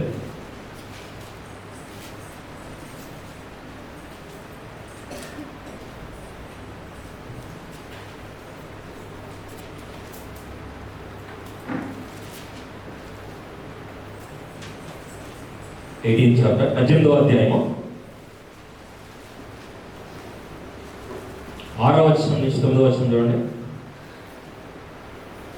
1వ సమూయేలు గ్రంథం తీసిన వాళ్ళు దావీదు ఫిలిష్తీయులను హతము చేసి తిరిగి వచ్చినప్పుడు స్త్రీలు ఇశ్రాయేలులో ఊళ్ళన్నిటిలో నుండి కంబులతోనూ సంభ్రమతోనూ వాద్యములతోనూ పాడుచు నాట్యమాడుచు రాజైన సౌలును ఎదుర్కొనటకై వచ్చేది. ఆ స్త్రీలు గాన పరిగానములు చేయించు వాయించుచు సౌలుకు 1000 కొలదియు దావీదుకు 10,000 కొలదియు హతము చేసినది. ఆ మాటలు సౌలుకు విప్పుగా అన్నందున అతడు బహుగా కోపము తెచ్చుకొని వారు దావీదుకు 10,000 కొలదనియు నాకు 1000 కొలదనియు సూత్రులు పాడే రాజ్యము తప్ప మరి ఏది అతను తీసుకునవలనని అనుకొనెను. కాబట్టి నాట నుండి సౌలు దావీదు మీద విషపు చూపు, చూడండి ఇది ఏంటిదంటే ఇది విషపు చూపు అంట. విషపు చూపు బైబిల్లో రాయబడి ఉందంటే విషపు చూపు అని. ఇందాక దాకా నేను చెప్తున్నటువంటిది అసూయ, కోపము, చిరాకు కాదండి. ఇక్కడ మాట ఒకటి మెన్షన్ చేయబడిందంటే విషపు చూపు. అలాంటి చూపులు మనం ఎవరన్నా కలిగి ఉన్నావా? ఈ సౌలు గారు ఎవరంటే ఇజ్రాయేలుకి ఇవ్వబడినటువంటి మొదటి రాజు, అభిషేకింపబడినటువంటి వాడు, సమూయేలు చేత అభిషేకింపబడినటువంటి వాడు.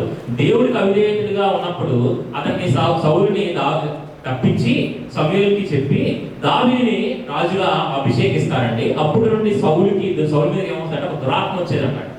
సౌలు గారు భయంకరమైనటువంటి బాధలతో బాధింపబడతా దురాత్మ వచ్చినప్పుడు అతను పిచ్చి పిచ్చిగా ప్రవర్తిస్తా ఏదో చేస్తా ఉంటే అతని ఆత్మను నెమ్మది చేయడానికి ఎవరిని తీసుకొచ్చాడంట? దావీదుని తీసుకొచ్చాడంట. దావీదు ఏం చేసేవాడంట? విచిత్రముగా వాయించినటువంటి వాయిద్యాల వల్ల అక్కడ వాయిస్తూ ఉండడం వల్ల అక్కడ వాయించినప్పుడల్లా కూడా సౌలు మీదకి వచ్చినటువంటి దురాత్మ పోయేది. అంటే దేని కొరకు పిలిపించారు దావీదుని? సౌలు గారి మేలు కొరకు సౌలు గారు తీసుకొచ్చుకున్నారు. నా జీవితం అలా అయిపోయింది, నా బ్రతికలా అయిపోయింది, దేవుడికి అవిధేయంగా జీవించేసి దురాత్మను తెచ్చుకోవాలని నా పరిస్థితిని అడిగినప్పుడు దావీదు వచ్చి వాయించినప్పుడు అతని మీదటువంటి దురాత్మ పోయి అతనికి మంచిగా తన ఆత్మకి ఒక మంచి రిఫ్రెష్మెంట్ జరిగినట్టండి. అలాగా ఉన్నప్పుడు దావీదుని ఎంత ప్రేమించాలండి సౌలు, ఎంత ప్రేమించాలి. ప్లస్ అలాగే ఫిలిష్తీయులు యుద్ధంలోకి వచ్చినప్పుడు గొలియాతు వచ్చినప్పుడు ఏం చేయలేకపోతారు. సౌలు గారు ఈ యొక్క ఇశ్రాయేలు సైన్యంలో అప్పుడు కూడా ఏమి చేయలేకపోతారు.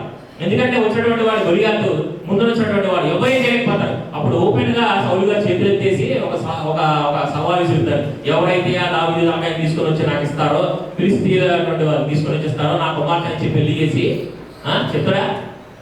మరి అవన్నీ చేశాడు దావీదు. అవన్నీ చేసినప్పుడు దావీదు ఏం చేయాలి? పొగడాలా అంటే అసూయ తెచ్చుకోవాలా?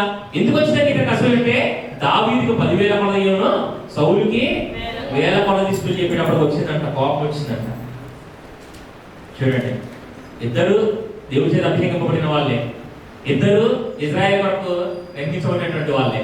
కానీ సౌలు దావీదు మీద విషపు కన్ను ఉంచాడంటే ఎందుకంటే నాది అంటున్నాడు కూడా ఇక్కడ రాజ్యంగా నా దగ్గర నుంచి ఏం తీసుకోగలడు దావీదు, అంతే కదా అంటున్నాడు. అంటా కూడా మళ్ళీ దావీదుని చంపడానికి ఈట తీసుకుని అన్న వాయిస్తున్నప్పుడు ఒకసారి వేయడానికి 2 సార్లు తప్పించుకున్నాడు అంటారు వాక్యంలో. 2 సార్లు తప్పించుకుంటాడు దావీదు. దావీదు ఏమన్నా పాపం చేశాడా? దావీదు ఏమన్నా ఆయనకి సౌలుకి ఏమన్నా నష్టం కలిగించాడా? దావీదు ఏమన్నా సౌలుకి రాజ్యాన్ని ఏమన్నా అడిగాడా? కుదురుని ఏమన్నా అడిగాడా? మీకున్న వాటిలో ఏమన్నా అడిగాడా? ఏం అడగలేదు అక్కడ. సౌలుకి లోబడి ఉండి సౌలు వరకు యుద్ధాన్ని జయించి సౌలు వరకు నిలబడి ఇది చేస్తుంటే అతన్ని పొగుడుతున్నారు అందరూ. సౌలు మర్చిపోయి దావీదుని గుర్తు చేసుకుని దావీదుని అందరినీ కూడా ప్రైజ్ చేస్తున్నారని ఒక విషపు కన్ను ఒకటి సౌలు పెట్టుకున్నాడండి. దావీదు పెట్టుకున్నాడు ఆ విషపు కన్ను. దావీదు అన్నాడా? దావీదు నన్ను సౌలు చంపుతున్నాడు, సమూయేలు గారి చేత అభిషేకింపబడిన వాడే కదా, నేను రాజు అవుతానని చెప్పారు కదా, నన్ను రాజుగా యెహోవా నియమించుకున్నాడు కదా, మరి సౌలు ఏంటి నా మీద విషపు కన్ను పెట్టుకున్నాడు, సౌలు ఏంటి నన్ను చంపాలనుకుంటున్నాడు, దేవా మీరు చంపరా, దేవా మీరు రారా అని చెప్పి ఎప్పుడైనా దావీదు దేవుడికి విరుద్ధంగా ఎప్పుడైనా మాట్లాడి ఎప్పుడైనా చేశాడా? లేదంటే నా ప్రాణాలని సౌలు దగ్గర నుంచి కాపాడండి, సౌలుని తీసేయండి అని చెప్పి ఎప్పుడైనా అడిగాడా? ఎక్కడ అడగలేండి. దావీదు సౌలు పట్ల ఎప్పుడు కూడా ప్రేమ మాత్రమే కలిగి ఉన్నాడు. ప్రేమ మాత్రమే కలిగి ఉన్నాడు. ఎంత నష్టాన్ని కలిగించాడు దావీదుకి, ఎంత నష్టాన్ని కలిగించాడు, చంపాలని ప్రయత్నిస్తాడు. ఒక రోజు సమూయేలు గారికి ఈ యొక్క సౌలు గారి జీవితాన్ని చూడండి. అదే సమయంలో 1వ అధ్యాయంలో 26వ అధ్యాయంలో 7వ వచనం నుంచి 11వ వచనం చూడండి. దావీదును అభిషేకును రాత్రి వేళ ఆ జనుల దగ్గరకు పోగా సౌలు దండు పక్కనలో పండుకొని నిద్రపోవచ్చున్నాను. అతని ఈట అతని తలగడ దగ్గర నేల నాటేయను. అబ్నేరు పండుకొని అప్పుడు అభిషేక్ దావీదుతో దేవుడి దినమున నీ శత్రువు నీకు అప్పగించను, కాబట్టి నీ చిత్తమైతే ఆ ఈటతో ఒక పోటు వచ్చి నేను అతని భూమికి నాటివేయను. ఒక్క దెబ్బతోనే పరిష్కారం. చూడండి, మంచి సలహా ఇస్తానండి. ఆగనక మంచి సలహా ఇస్తానండి. పక్కన ఒక్క దెబ్బతో పొడిచేసి నీకు మంచి పరిష్కారం తీసుకొస్తానన్నాడంట. బాబా ఎలాంటి వాళ్ళు ఉన్నారు అసలు. దావీదుని వెళ్ళి పొడి చేస్తాను అనుకోవాలా, దావీదుని వెళ్ళి నేను చంపేస్తాను అనుకోవాలా. దేవుడు నా చేతికి ఇదిగో సౌలుని అప్పగించాడు, ఇదిగో ఎన్నాళ్ళ నుంచి ఆయన పారిపోతాను చంపాలనుకున్నాడు, కరెక్ట్ టైం దొరికితే నాకు ఒక్కడగా నిద్రపోతా ఉన్నాడు, ఒక్కసారి పొడి చేస్తే నాకు ఏ బాధ ఉండదు, నేను రాజు అయిపోతానని చెప్పి సౌలు అనుకోవట్లేదండి అక్కడ, అది దావీదు అనుకోవట్లేదు అక్కడ. దావీదు పక్కన ఉన్నటువంటి వ్యక్తి ఒక్కసారి నువ్వు చెప్తే కనుక నీ యెహోవా జీవముతోడు కాదని చూడండి, పైన చూడండి. కాబట్టి నీ చిత్తమైతే ఆ ఈటతో ఒక పోటు పొడిచి నేను అతని భూమికి నాటెత్తును, ఒక దెబ్బతో నీకు పరిష్కారం చేతునగా దావీదేవుడు 9వ వచనంలో నీవు అతనిని చంపకూడదు, యెహోవా చేత అభిషేకం పొందిన వారిని చంపి నిర్దోషి ఎగుట ఎవరికి సాధ్యమో, యెహోవా జీవముతోడు యెహోవాయే అతని మొత్తును, అతడు యెహోవా చేత అభిషేకం పొందిన వాటిని నేను చంపను, అలాగే నేను చేయకుండా యెహోవాయే నన్ను ఆపుగాక అన్నాడు. చూడండి దావీదు హృదయం ఎలా ఉంది చూడండి.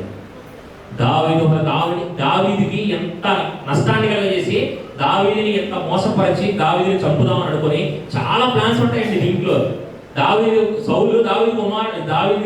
సౌలు కుమార్తె ప్రేమిస్తే అతన్ని చంపితే నాకెక్కడ ప్రాబ్లం అవుతుందని చెప్పి యుద్ధంలో ముందుగా నిల్చోబెట్టమని చదివితే బైబిల్ చదివితే క్లియర్ అర్థమవుతుంది సౌలు హృదయం ఏంటి, దావీదు హృదయం ఏంటి అని చెప్పి అర్థమవుతుంది. అతను ముందుగా చంపించాలి. ముందుగా మాత్రం అందరికి నీకు రాజ్యాన్ని ఇస్తున్నాను, నీకు సైన్యాన్ని ఇస్తున్నాను, నువ్వు వెళ్ళి జయించుకుంటురా, ఈ రాజ్యం నీది అన్నట్టుగా చెప్తున్నాడు. కానీ ఈయన మాత్రం కొట్టడం పడుతున్నట్టే మొదటి లైన్లో నిల్చోబెట్టండి, అది వాళ్ళ కత్తి దగ్గర సరిపోవాలి, వీళ్ళ దగ్గర సరిపోవాలి. ఎందుకంటే దావీదు దేవుడికి భయభక్తులు కలిగి ఉండడం చూసి ఈ యొక్క సౌలు కుమార్తె దావీదుని ఇష్టపడడం చూసి సౌలు మరిగిగా భయపడ్డాడని చెప్పి వాక్యంలో ఉంటుంది. మన ప్రవర్తన మనం జీవించేటువంటి జీవితమే అవతల వాళ్ళకి అది భయాన్ని కలిగిస్తుంది. మనం జీవించే విధానము, మనం మాట్లాడే మాటలు, మనం ఆలోచించే తలంపులు, మనకి ఇవ్వాలనుకుంటున్నటువంటి రెస్పెక్ట్ అన్ని కూడా మనం జీవించే జీవితాన్ని బట్టి, మన ప్రభువుకు లోపల ఉన్న విధానాన్ని బట్టి ఆధారపడుతుంది. మనం అడిగితే ఆ యొక్క రెస్పెక్ట్ రాదు, మనం అడిగితే మన యొక్క స్పిరిచువల్ లైఫ్, లేదంటే మన యొక్క ఆత్మీయ జీవితము, మనం అడిగితేనో లేదంటే నా గురించి చెప్పండి రా అంటేనే ఏం రాదండి అక్కడ.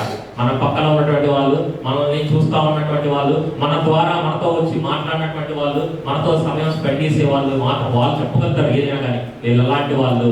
ఇతను దేవుడికి భయపడేటువంటి వ్యక్తి, ఇతను దేవుడితో నడిచినటువంటి వ్యక్తి, ఇతనితో ఉంటే దేవుడితో ఉన్నట్టుంటది, ఇతనితో ఉంటే మనకు దేవుడి మాటలు వస్తాయి అని అనుకుంటున్నారా? లేకపోతే ఎలాంటి ఆలోచనలతో మనం కలిగి ఉన్నాం? ప్రేమను చూపిస్తున్నామా? లేకపోతే దావీదు చూడండి, ఎంత ఎనిమిది వచ్చినా కానీ, ఎంత తరిమినా కానీ సౌలు మీద ఎక్కడ కూడా సౌలు చెప్పుకొని పెట్టుకున్నాడు కానీ దావీదు మీద, దావీదు అతన్ని చంపకూడదు, యెహోవా చేత అభిషేకింపబడిన వాడు అతడు. చూడండి, అతనికి జ్ఞానం ఉందండి. దావీదుకి జ్ఞానం ఉంది, సౌలుకి జ్ఞానం లేదు. జ్ఞానం ఉండి దేవుడి చేత అభిషేకించబడిన వాడే అతను. నువ్వు ఎలా మాట్లాడతావు అతని గురించి? దేవుని ద్వారా ఎన్నుకోబడినటువంటి వ్యక్తులు వాళ్ళు, వాళ్ళ గురించి మనం ఎలా మాట్లాడతాం? దేవుని ద్వారా ఒక వ్యక్తి ఎన్నుకోబడినటువంటి వాడైతే దేవుని ద్వారా ఒక వ్యక్తిని ఆరాధించడానికి ఇక్కడ నిలబెట్టి ఆరాధించేటువంటి వాళ్ళు కొంతమంది ఆరాధించడానికి వస్తా ఉంటే వాళ్ళని దేవుడు నిలబెట్టుకున్నాడు. నేను నిలబెట్టుకోవడము, అంకులు నిలబెట్టుకోవడము, అక్కడ నిలబెట్టుకోవడము, రత్నాన్ని నిలబెట్టుకోవడం, వీళ్ళెవరు నిలబెట్టుకోవడం కాదు. దేవుడు వచ్చి ఒక వ్యక్తిని ఇక్కడ నిలబెట్టి పాట పాడిస్తున్నప్పుడు, ఒక వాక్యం చెప్పిస్తున్నప్పుడు వాళ్ళ గురించి ఎదురుకుండా మాట్లాడడానికి, వాళ్ళ గురించి వ్యతిరేకంగా మాట్లాడడానికి మనమెవరము? చూడండి, ఈ యొక్క దావీదు అయినటువంటి గమనిక మనం కలిగి ఉన్నట్టుంటే మన కుటుంబాల నుంచి లేస్తారు, మనము లేస్తాము, మన పక్కన ఉన్నటువంటి లేస్తారు, అందరూ లేస్తారు. కానీ ఎవరైతే వాళ్ళెవరు వీళ్ళెవరు వాళ్ళు అనేటువంటి ఎవరైతే గమనిక లేకుండా, కామన్ గా ఉన్నటువంటి ఆ యొక్క సెన్స్ కూడా లేకుండా, ఈ యొక్క దావీదు కలిగినటువంటి ఆలోచన లేకుండా ఎవరైతే ఉంటారో వాళ్ళు ఎప్పుడు కూడా దేవుని యొక్క రాజ్యంలోనికి వాడబడడానికి ఉపయోగపడతారు. అలాగే ఉంటారు. అవతల వాళ్ళని జడ్జి చేయడాగానే ఉంటారు, అవతల వాళ్ళని మాట్లాడడానికే ఉంటారు, అవతల వాళ్ళని తక్కువ చూపించడానికే ఉంటారు, అవతల వాళ్ళని తక్కువ చూపించడానికే ఉంటారు. అలాగే అదే సమయ గ్రంథంలో ఒకసారి చూస్తే మనం 26వ అధ్యాయం లాస్ట్ వచ్చిన 23, 24, 25 వచ్చిన చూడండి. యెహోవా ఈ దినము నాకు అప్పగించెను, నేను యెహోవా చేత అభిషేకం పొందిన వారిని చంపనలేకపోయినందున ఆయన నా నీతిని నా విశ్వాసతను చూసి నాకు ప్రతిఫలం దయచేయును. చిత్తగించుము, ఈ దినమున నీ ప్రాణము నా దృష్టికి ఘనమైనందున యెహోవా నా ప్రాణమును తన దృష్టికి ఘనముగా ఎంచి బాధలన్నిటిలో నుండి నన్ను రక్షించునుగా అని చెప్పిన. చూడండి, ఎంత గొప్ప మాట చెప్పాడు చూడండి అక్కడ. నీ యొక్క ప్రాణము ఈ రోజు నా దృష్టికి ఘనమైనదిగా అయినందున దేవుని యొక్క దృష్టికి నా ప్రాణము ఘనముగా ఉండి నాకున్నటువంటి బాధలన్నింటిలో నుంచి దేవుడు నన్ను రక్షించేస్తాడు, నాకున్న బాధలన్నింటి నుంచి దేవుడు నన్ను తీసేస్తాడు. ఆయన నీతి మాట్లాడుతుందండి ఇక్కడ. దావీదు యొక్క నీతి మాట్లాడుతుంది. దావీదు యొక్క హృదయము దేవునికి ఎదురుగుండా ఉన్నప్పుడు చెప్తున్నాడు, నేనెవరిని సౌలుని చంపడానికి. కానీ చెప్తున్నాడు, ఇదిగో నేను నీ చంపగలను, ఇదిగో నేను నీ దగ్గరగా వచ్చాను, నీ ఇంటి దగ్గర దాకా వచ్చాను, తీసుకొని వచ్చాను, ఇదే దానికి సాక్ష్యము. దేవుడిని ఈ రోజు నా చేతికి అప్పగించాడు, కానీ నేను నీ చంపట్లేదు. ఎందుకంటే నేను దేవుని దృష్టికి నీతిగా ఉండాలి అని అంటే, నిన్ను చంపితే నాకేం వస్తుంది? నీ గురించి వ్యతిరేకంగా మాట్లాడితే నాకేం వస్తుంది? నీ గురించి తప్పుగా మాట్లాడితే నాకేం వస్తుంది? నేను నిన్ను గణపరిస్తే దేవుడి నేను కనపరచవాడిన వాడిగా నేను ఉంటాను. నన్ను దేవుడు కనపరుస్తాడు, నా పిల్లల్ని కనపరుస్తాడు, నా భార్యని, నా భర్తని కనపరుస్తాడు, నా కుటుంబాన్ని కనపరుస్తాడు, నా ఉద్యోగంలో నన్ను ఘనంగా చేస్తాడు దేవుడు. ఎందుకు? నాకు అవతలని కనపరిచేటువంటి గుణం నాకు ఉంది కాబట్టి దేవుడు నన్ను కనపరుస్తాడు. నా నీతిని చూడండి, అక్కడ మాట చెప్తున్నాడు. అక్కడ 23వ వచనం 2వ భాగంలో చూడండి. యెహోవా చేత అభిషేకం పొందిన వారిని చంపనలేకపోయినందున ఆయన నా నీతిని నా విశ్వాస్యతను చూచి ప్రతిఫలము దేవుడు ఇస్తున్నాడు అంటాడు. ప్రతిఫలము దేవుడు ఇస్తున్నాడు. ఎందుకు ఇస్తున్నాడు దేవుడు ప్రతిఫలం? ఊరికే ఇచ్చారండి దేవుడు ప్రతిఫలాలు. నాకు అది కావాలి, నాకు ఇది కావాలి, నాకు అది చేయండి, నాకు ఇది చేయండి, ప్రభువా నేను ఇన్ని సంవత్సరాల నుంచి ప్రార్థన చేస్తున్నా, ఇన్ని సంవత్సరాల నుంచి ప్రార్థన చేస్తున్నా, నా జీవితంలో ఇది చేయండి, నా కుటుంబంలో ఇది చేయండి, లేదంటే నా జీవితంలో గొప్ప కారణం చూడాలనుకుంటున్నాను చూస్తారండి. ఎప్పుడు? ఆయన యొక్క నీతిని, ఆయన యొక్క విశ్వాస్యతను చూసి దేవుడు అతనికి ఏం చేయడట? ఏం ఇస్తానని చెప్పాడు? విశ్వాసతను చూసి ప్రతిఫలము దయచేసేటువంటి దేవుడు. మనం అవతరాలను కనపరిస్తే దేవుడు మనల్ని కనపరుస్తాడు. మనం అవతరాలను తక్కువగా చూస్తే మనల్ని దేవుడు కూడా తక్కువగా చూస్తాడు. ప్రతిఫలాన్ని దయచేసేటువంటి దేవుడు. అందుకనే తీర్పు తీర్చబడే మీరు తీర్పు తీర్చబడరు. అర్థమవుతుందంటే మనము చూసేటువంటి ఏ తీర్పుతో అయితే అవతరాలను చూస్తావో అదే తీర్పుతో దేవుడు నీకు చూస్తానని చెప్పి నువ్వు ఈ రోజు ఒకళ్ళ గురించి నేను కానీ ఈ రోజు కానీ మనం ఎవరైనా ఒకళ్ళ గురించి ఈ రోజు ఇక్కడ మాట్లాడితే మన గురించి బిడ్డల మీద దేవుడు ప్రకటించి చెప్తాడట. మన మీద మనం ఎవరు దేవుడు చూడట్లేదు అనుకోవచ్చు, బయట చెప్పకపోవచ్చు, బయట వ్యక్తం చేయకపోవచ్చు, ఈ మనిషి ఇలాంటి ఆ మనిషి ఇలాంటి, కానీ హృదయంలో ఎలా ఉంది? 4 గోడల మధ్యలో ఒకలా ఉన్నప్పుడు, లేదంటే నలుగురు మధ్యలో ఉన్నప్పుడు కానీ ఎప్పుడైనా కానీ ఎలా ఉంది మన హృదయం? దేవుడు హృదయాలను చూసేటువంటి దేవుడు అండి. అందుకని దేవుడు అన్నాడు, దావీదు నా యొక్క హృదయానుసారుడు.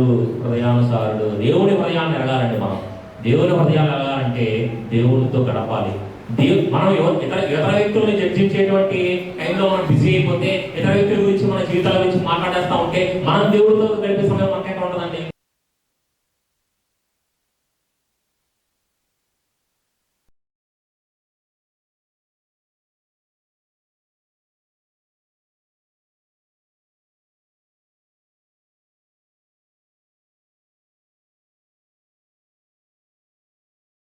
తాతను అభిషేకించినటువంటి తాతను దేవుడిని చూస్తా ఉన్నాడు. చూడండి, అలాంటి మనస్సు మనం కలిగి ఉంటే నేను ఎందుకు ప్రభువా అనే మనసుతో ఉన్నాను. కొంతమంది అనుకుంటారు, ఎవరన్నా నిజంగా కష్టాల్లో ఉన్నటువంటి వాళ్ళు, బాధలు ఉన్నటువంటి వాళ్ళు మనకు వచ్చి అయ్యా నాకు ఈ పరిస్థితి ఉంది, నాకు ఈ పరిస్థితి రాకుండా ఖచ్చితంగా భలే ఇన్నాళ్ళు వరకు అనుభవించావు కదా, ఇన్నాళ్ళు వరకు రోడ్డు మీద తిరిగావు కదా, ఇన్నాళ్ళు వరకు అలా ఇలా తిరిగావు కదా, అనుభవించు, దేవుడికి ఇచ్చాడు శిక్ష అంటారండి. ఆ మనసు మనలో ఉండకూడదండి. మనమేమన్నామంటే దేవుడిని అలా మాట్లాడడానికి వాళ్ళ గురించి మనం అలా మాట్లాడకూడదు. ఇదిగో నిజమే, ఇదిగో ఇలా తప్పిపోయిన కుమారుడు తిరిగి వచ్చాడు, ఈ రోజు గొప్ప విందు చేసుకుందాం. ఇదిగో ఇలా తప్పిపోయిన కుమారుడు, ఇదిగో ఇలా తప్పిపోయినటువంటి భర్త, ఈ తప్పిపోయినటువంటి నా యొక్క సహోదరి మందిరంలోకి వచ్చారు, దేవుని ప్రేమలోకి వచ్చారు. రండి, మనందరం కలిసి ఆనందించాల్సినటువంటి సమయం ఇది. ఒక చిన్న ఎగ్జాంపుల్ చెప్తానండి మీకు. మన చర్చిలోనే జరిగింది ఒక చిన్న example. Last year family singing సాంగ్కి కాంపిటీషన్ కదా, అందరూ సరదాగా అందరూ పాటలు పాడడానికి అందరూ వచ్చారు. అందరూ చక్కగా మంచిగా రెడీ అయ్యి నీట్గా చక్కగా రెడీ అయ్యి వచ్చారు. యవ్వనస్తులు అబ్బాయిలు మంచిగా ముందుగానే ఒక 4 రోజుల నుంచి ప్లాన్ చేసుకుని కష్టపడి పంచెలు కట్టుకుందాము, మంచిగా ఒక యూనిఫామ్లో వద్దాము, నీట్గా చక్కగా మనం అందరం కలిసి ఒక యూనిఫామ్గా చేద్దాము అని చెప్పి అనుకుని వాళ్ళు కష్టపడి వాళ్ళే కొనుక్కొని, మిమ్మల్ని ఎవరైనా డబ్బులు అడిగారంటే వ్యవస్థలో చెప్పండి ఒకసారి, ఎవరైనా డబ్బులు అడిగారన్నా బట్టలు కొనుక్కుంటారని, నేను ఈ పంచి కొనుక్కోవాలి, నేను ఈ షర్ట్ కొనుక్కోవాలి, నేను ఇది చేయాలి, నేను పాట పాడాలి, నాకు ఈ డ్రెస్ కొనుక్కోవాలి ఎవరైనా చెప్పారా? మీకు ఎవరన్నా వచ్చి వాళ్ళు వచ్చి వాళ్ళ 10 మందితో నేను దేవుడిని కనపరచాలి, నా ప్రభు కొరకు మేమందరితో మీరందరూ వేసుకోరండి ఒక శారీస్, ఆడవాళ్ళు వేసుకుంటారు శారీస్, కోడ్ వేసుకుంటారు కదా, పసుపు జనాలు కట్టుకుంటారు కదా, ఒక కోడ్ ఉంటుంది కదా, అబ్బాయిలు కూడా అలాగే కోడ్ ఉంటుంది కదా, ఒక కోడ్ ఉంటుంది కదా, వేసుకుంటారు కదా, వేసుకుంటారా? తప్పే ఉందా దాంట్లో? ఏమైనా తప్పు ఉందా? నీట్గా రెడీ అయ్యి వచ్చి నీట్గా అందరూ కూడా మా మందిరంలో ఇక్కడ ఉండి నీట్గా పాడాలనుకున్నటువంటి వాళ్ళని చూసి ఎంతమంది సంతోషించి అరే చక్కగా నీట్గా వచ్చి డ్రెస్ వేసుకొని వచ్చారా, చక్కగా వాళ్ళు పాడారా కదా, అరే ఎవరు సార్ మంచి కోడ్ వేసుకొని వచ్చారా, అరే ఎలా వచ్చిందా మీకు ఆలోచన, వాళ్ళు ఎవరన్నా అభినందించారా? లేదంటే వీళ్ళు పంచులు కట్టుకుని షో చేస్తా అటు తిరుగుతున్నారు అనుకున్నారా? చెప్పండి, తప్పేం లేదు. ఈ పంచులు కట్టుకుని షో చేస్తున్నారు, అటు తిరుగుతున్నాడు, అమ్మాయి ఏమో చీర కట్టుకోవచ్చు, అటు తిరుగుతున్నారు. కానీ దేవుని మొదలు దేవుని కొరకే కదా వాళ్ళు ముందు వచ్చి చేసింది, ఎవరి కోసం దారిగా చేసింది. అభినందించండి, చక్కగా మంచిగా చేశారు, మంచిగా వాళ్ళని చక్కగా నెక్స్ట్ ఇంకా బాగా చేస్తారు వచ్చి పర్ఫార్మెన్స్. వచ్చి చేయలేకపోయారు పోయి, అరే సరే చేయలేకపోయారు అని చెప్పండి, మళ్ళీ ఇంకా ఎప్పుడు వేసుకుంటారు. ఇంకా ఏంటో ఇలాంటిగా అంటే చిన్న హృదయాలండి బాధపడతాయి, చిన్న హృదయాలు, చిన్నపిల్లలు మనసులో పెట్టేసుకుంటారు. గుర్తు పెట్టుకోండి, పెద్దవాళ్ళు నోరు మీద ఏది పడితే మాట్లాడకూడదు. అదొక దేవుడు చూసుకుంటాడు. మనం అలాంటి వాళ్ళమే చిన్నప్పుడు, మనం చిన్నప్పుడు అలాంటి పనులు చేసిన వాళ్ళమే. ప్యాంట్ ముందేసుకుని వెనక వేసుకొచ్చిన వాళ్ళు ఉన్నారు, షర్ట్ ముందేసుకుని వెనక చిట్టి షర్ట్ వేసుకొచ్చిన వాళ్ళు ఉన్నారు, అన్ని రకాల వాళ్ళు ఉన్నారు, అందరూ ఉంటారు. అవన్నీ చూడండి, దేవుడు అల్టిమేట్గా చూస్తే దేవుడు హృదయం, మన హృదయం ఎలా ఉందో అదే చూస్తారు దేవుడు. అలా అనకూడదండి. చక్కగా పిల్లలు మంచిగా రెడీ వస్తే రకరకాల మాటలు మాట్లాడుకున్నారు. ఆ చెవులు పట్టాయి, వాళ్ళ చెవులో పడలేదేమో, దేవుడిని సృష్టిస్తారని వాళ్ళ చెవులు పట్టాలి, బాధపడేవాళ్ళేమో. అట్లా ఎప్పుడు కూడా ఎవరు అలా అమ్మమాకంటే కరెక్ట్ కాదు. అదో ఎంకరేజ్ చేయండి, పిల్లల్ని ఎంకరేజ్ చేయండి. చక్కగా చేస్తున్నారా, ఇంకా బాగా చేయాలరా, ఇంకా ఇది చేయాలరా, మీరు ఇంట్లో చేయలేకపోయారా, ఇది చేయరా, బాగా చేసేవారా, చక్కగా ఎంకరేజ్ చేయండి. వాళ్ళని ఎంకరేజ్ చేస్తే వాళ్ళు పైకి వెళ్తారు. అది మీ కొడుకే కావచ్చు, పక్కన మళ్ళీ నా కొడుకే పోయి పక్కన కొడుకుని తిట్టకూడదు అంటే ఇక్కడ మా అమ్మాయి పోయి మా అమ్మ మంచిగా రెట్టు వస్తాయి, ఏం చేరట్టు రావడం అది అట్లా అమ్మకండి. హెల్ప్ చేయండి చక్కగా, అందరం కుటుంబం, అందరం క్రీస్తులు. ఈ విషపు కన్ను ఉండకూడదు మనకి, అర్థమవుతుందా? విషపు కన్ను ఉందా, సౌలు వెళ్ళిపోతుంది వెనక్కి. విషపు కన్ను ఉంటే గుర్తుపెట్టుకోండి. అందుకని ఎప్పుడు కూడా మనం విషపు కన్ను కలిగి ఉండకూడదు. అలాగా అది గుర్తొచ్చిందా చెప్పండి, అప్పుడే చెప్పి 1 సంవత్సరం కాదు. ఎందుకు వస్తుందంటే మళ్ళీ నెక్స్ట్ క్రిస్మస్ ఉంది, మళ్ళీ మనం రెడీ అయ్యి వస్తారు. మళ్ళీ రెడీ అయ్యి వస్తే మళ్ళీ వాళ్ళు స్టార్ట్ చేస్తారు. చక్కగా దేవుడి సన్నిధండి మంచిగా ఉన్న వాటిలో శ్రేష్టమైన చేసుకుని వచ్చి కూర్చొని హృదయం అందరితో ప్రభువా రండి అని ఆరాధిస్తే అందరూ ఎంత బాగుంటుందండి. ఎంత అందరం కూడా దేవుడు ఎందుకు చూస్తారు? మనందరినీ దేవుడు ఆయన తిరిగి వచ్చేటప్పుడు మనం అందరం కలిసి ఉండాలని చూస్తాడు ఆయన. సంఘం ఎత్తబడుతుంది. దేవుడు తిరిగి రాకపోతే సంఘం ఎత్తబడ మనిషి ఎత్తబడ్డాడు. ఎక్కడ చదువుకుని బైబిల్ ఉంటుంది మనకి ప్రత్యేకంగా. ఇంట్లో ఉండి దేవుడు నా స్వరీతిని చూస్తాను అనుకోమాకండి. సంఘం ఎత్తబడుతుంది. సంఘాన్ని తీసుకెళ్ళడానికి వస్తాడు దేవుడు. సంఘం అంటే బతుకు, సంఘం అంటే నువ్వు నేను అందరం. కాబట్టి ఎవరు కూడా అలాంటి విషపుక్కని కలిగి ఉండద్దు. దయచేసి యవనస్తులను ఎంకరేజ్ చేయండి, చిన్నపిల్లల్ని ఎంకరేజ్ చేయండి. అందరూ మీరు కూడా మంచిగా కట్టండి, మీరు కూడా మంచిగా చేయండి చక్కగా. కానీ ఎవరు కూడా ఒకళ్ళు తగ్గించుకొని ఒకళ్ళను హృదయాలు గాయపడేటువంటి మాటలు మాట్లాడుకోకుండా విషపుక్కను లేకుండా పైన అలాగే మాట్లాడచ్చు. హృదయం నిండి దాన్ని బట్టి నోరు మాట్లాడుతుంది. మనం సరదాగా మాట్లాడుకుంటాం కానీ మన హృదయం నిండి ఉన్నదాన్ని బట్టి మన మనసు మాట్లాడుతుంది, నోరు మాట్లాడుతుంది. అది నిజమండి, వాస్తవం. అది ఏదైనా కానీ ఏదో పై సరదాగా నవ్వుకుంటాం మాట్లాడచ్చు, లేదంటే వాటి ఎక్కిసినట్టుగా కూర్చుంటే అనుకున్నా కానీ హృదయాలు ఉంటుంది. వీడింటి ఎలా కట్టుకొచ్చాడు, వీడింటి ఎలాంటి పట్టు వేసుకొచ్చాడు, ఈ హృదయం ఉంటుంది. హృదయంలో నింపుకొని మాట్లాడుతున్నాం అనుకో, అది మంచిది కాదు, మనకు మంచిది కాదు. అది వాడు ఎలాగైనా ఉన్నాయి. సొంకరి వాళ్ళు ఉన్నారు, సొంకరి తెచ్చుకోబడ్డాడు దేవుడికి చిరిపోయిన పట్ల ఉన్నా పొళ్ళు ఉన్నా ఏమున్నా అప్పుడు మనం రొమ్మును అతుక్కున్నాడు వెళ్ళిపోయి. అర్థమైనా? మనం ఎవ్వరు అబ్దుల్ కలాం గారు ఎంతమంది తెలుసండి మీరు? అబ్దుల్ కలాం ఎంతమంది తెలుసు? ఒక మాట ఇప్పుడు ముగిస్తాను. అబ్దుల్ కలాం ఎవరు చేతిస్తారు? ఎవరు చెప్పండి? అబ్దుల్ కలాం ఎవరు? సైంటిస్ట్. ఇంకా రాష్ట్రపతి. ఇంకా ఎందుకు ఎలా అయ్యారు రాష్ట్రపతి? ఆయన ఏదో కనిపెట్టాడు. రైట్, ఏం కనిపెట్టాడు? అబ్దుల్ కలాం ఏం కనిపెట్టాడు? గుడ్ అనుభవం తెలుసా? అది కనిపెట్టాడు. ఆయన మాట చెప్పాడు తెలుసా మీరు? ఆయన తెలియదు కానీ ఇప్పుడు మాకు తెలిసింది కదా.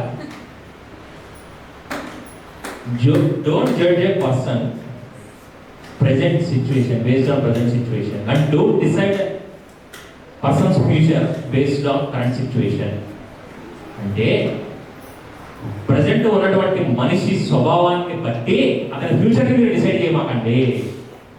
ప్రజెంట్ ఉన్నటువంటి మనిషి స్వభావాన్ని బట్టి, వాడు ఉన్నటువంటి జీవితాన్ని బట్టి, వాడు తిరిగేటువంటి విధానాన్ని బట్టి, వాడి ఉద్యోగం లేని పరిస్థితిని బట్టి, ఉద్యోగం లేని జీవితాన్ని బట్టి, పెళ్లి కాని పరిస్థితిని బట్టి, లేదంటే ఏది లేని పరిస్థితిని బట్టి ఇప్పుడు జడ్జి ఆయన ఫ్యూచర్ని నువ్వు డిసైడ్ చేసేమాక. మనం ఎవరండి వాళ్ళ ఫ్యూచర్ డిసైడ్ చేసేవాళ్ళని? ఎవరు అనుకున్నారు అబ్దుల్ కలాం గారు రాష్ట్రపతి అవుతారని? ఆయన అనుభవం అనుకుంటాడే మనం అనుకున్నారా? ఎవ్వరు అనుకోలేదండి. కాబట్టి ఎవరిని కూడా మనము జడ్జి చేయకూడదు. ఒక ఆఖరి మాట బైబిల్లో ఒక ఆఖరి మాట ఉంటుంది, చదివేసి నేను ముగిస్తాను.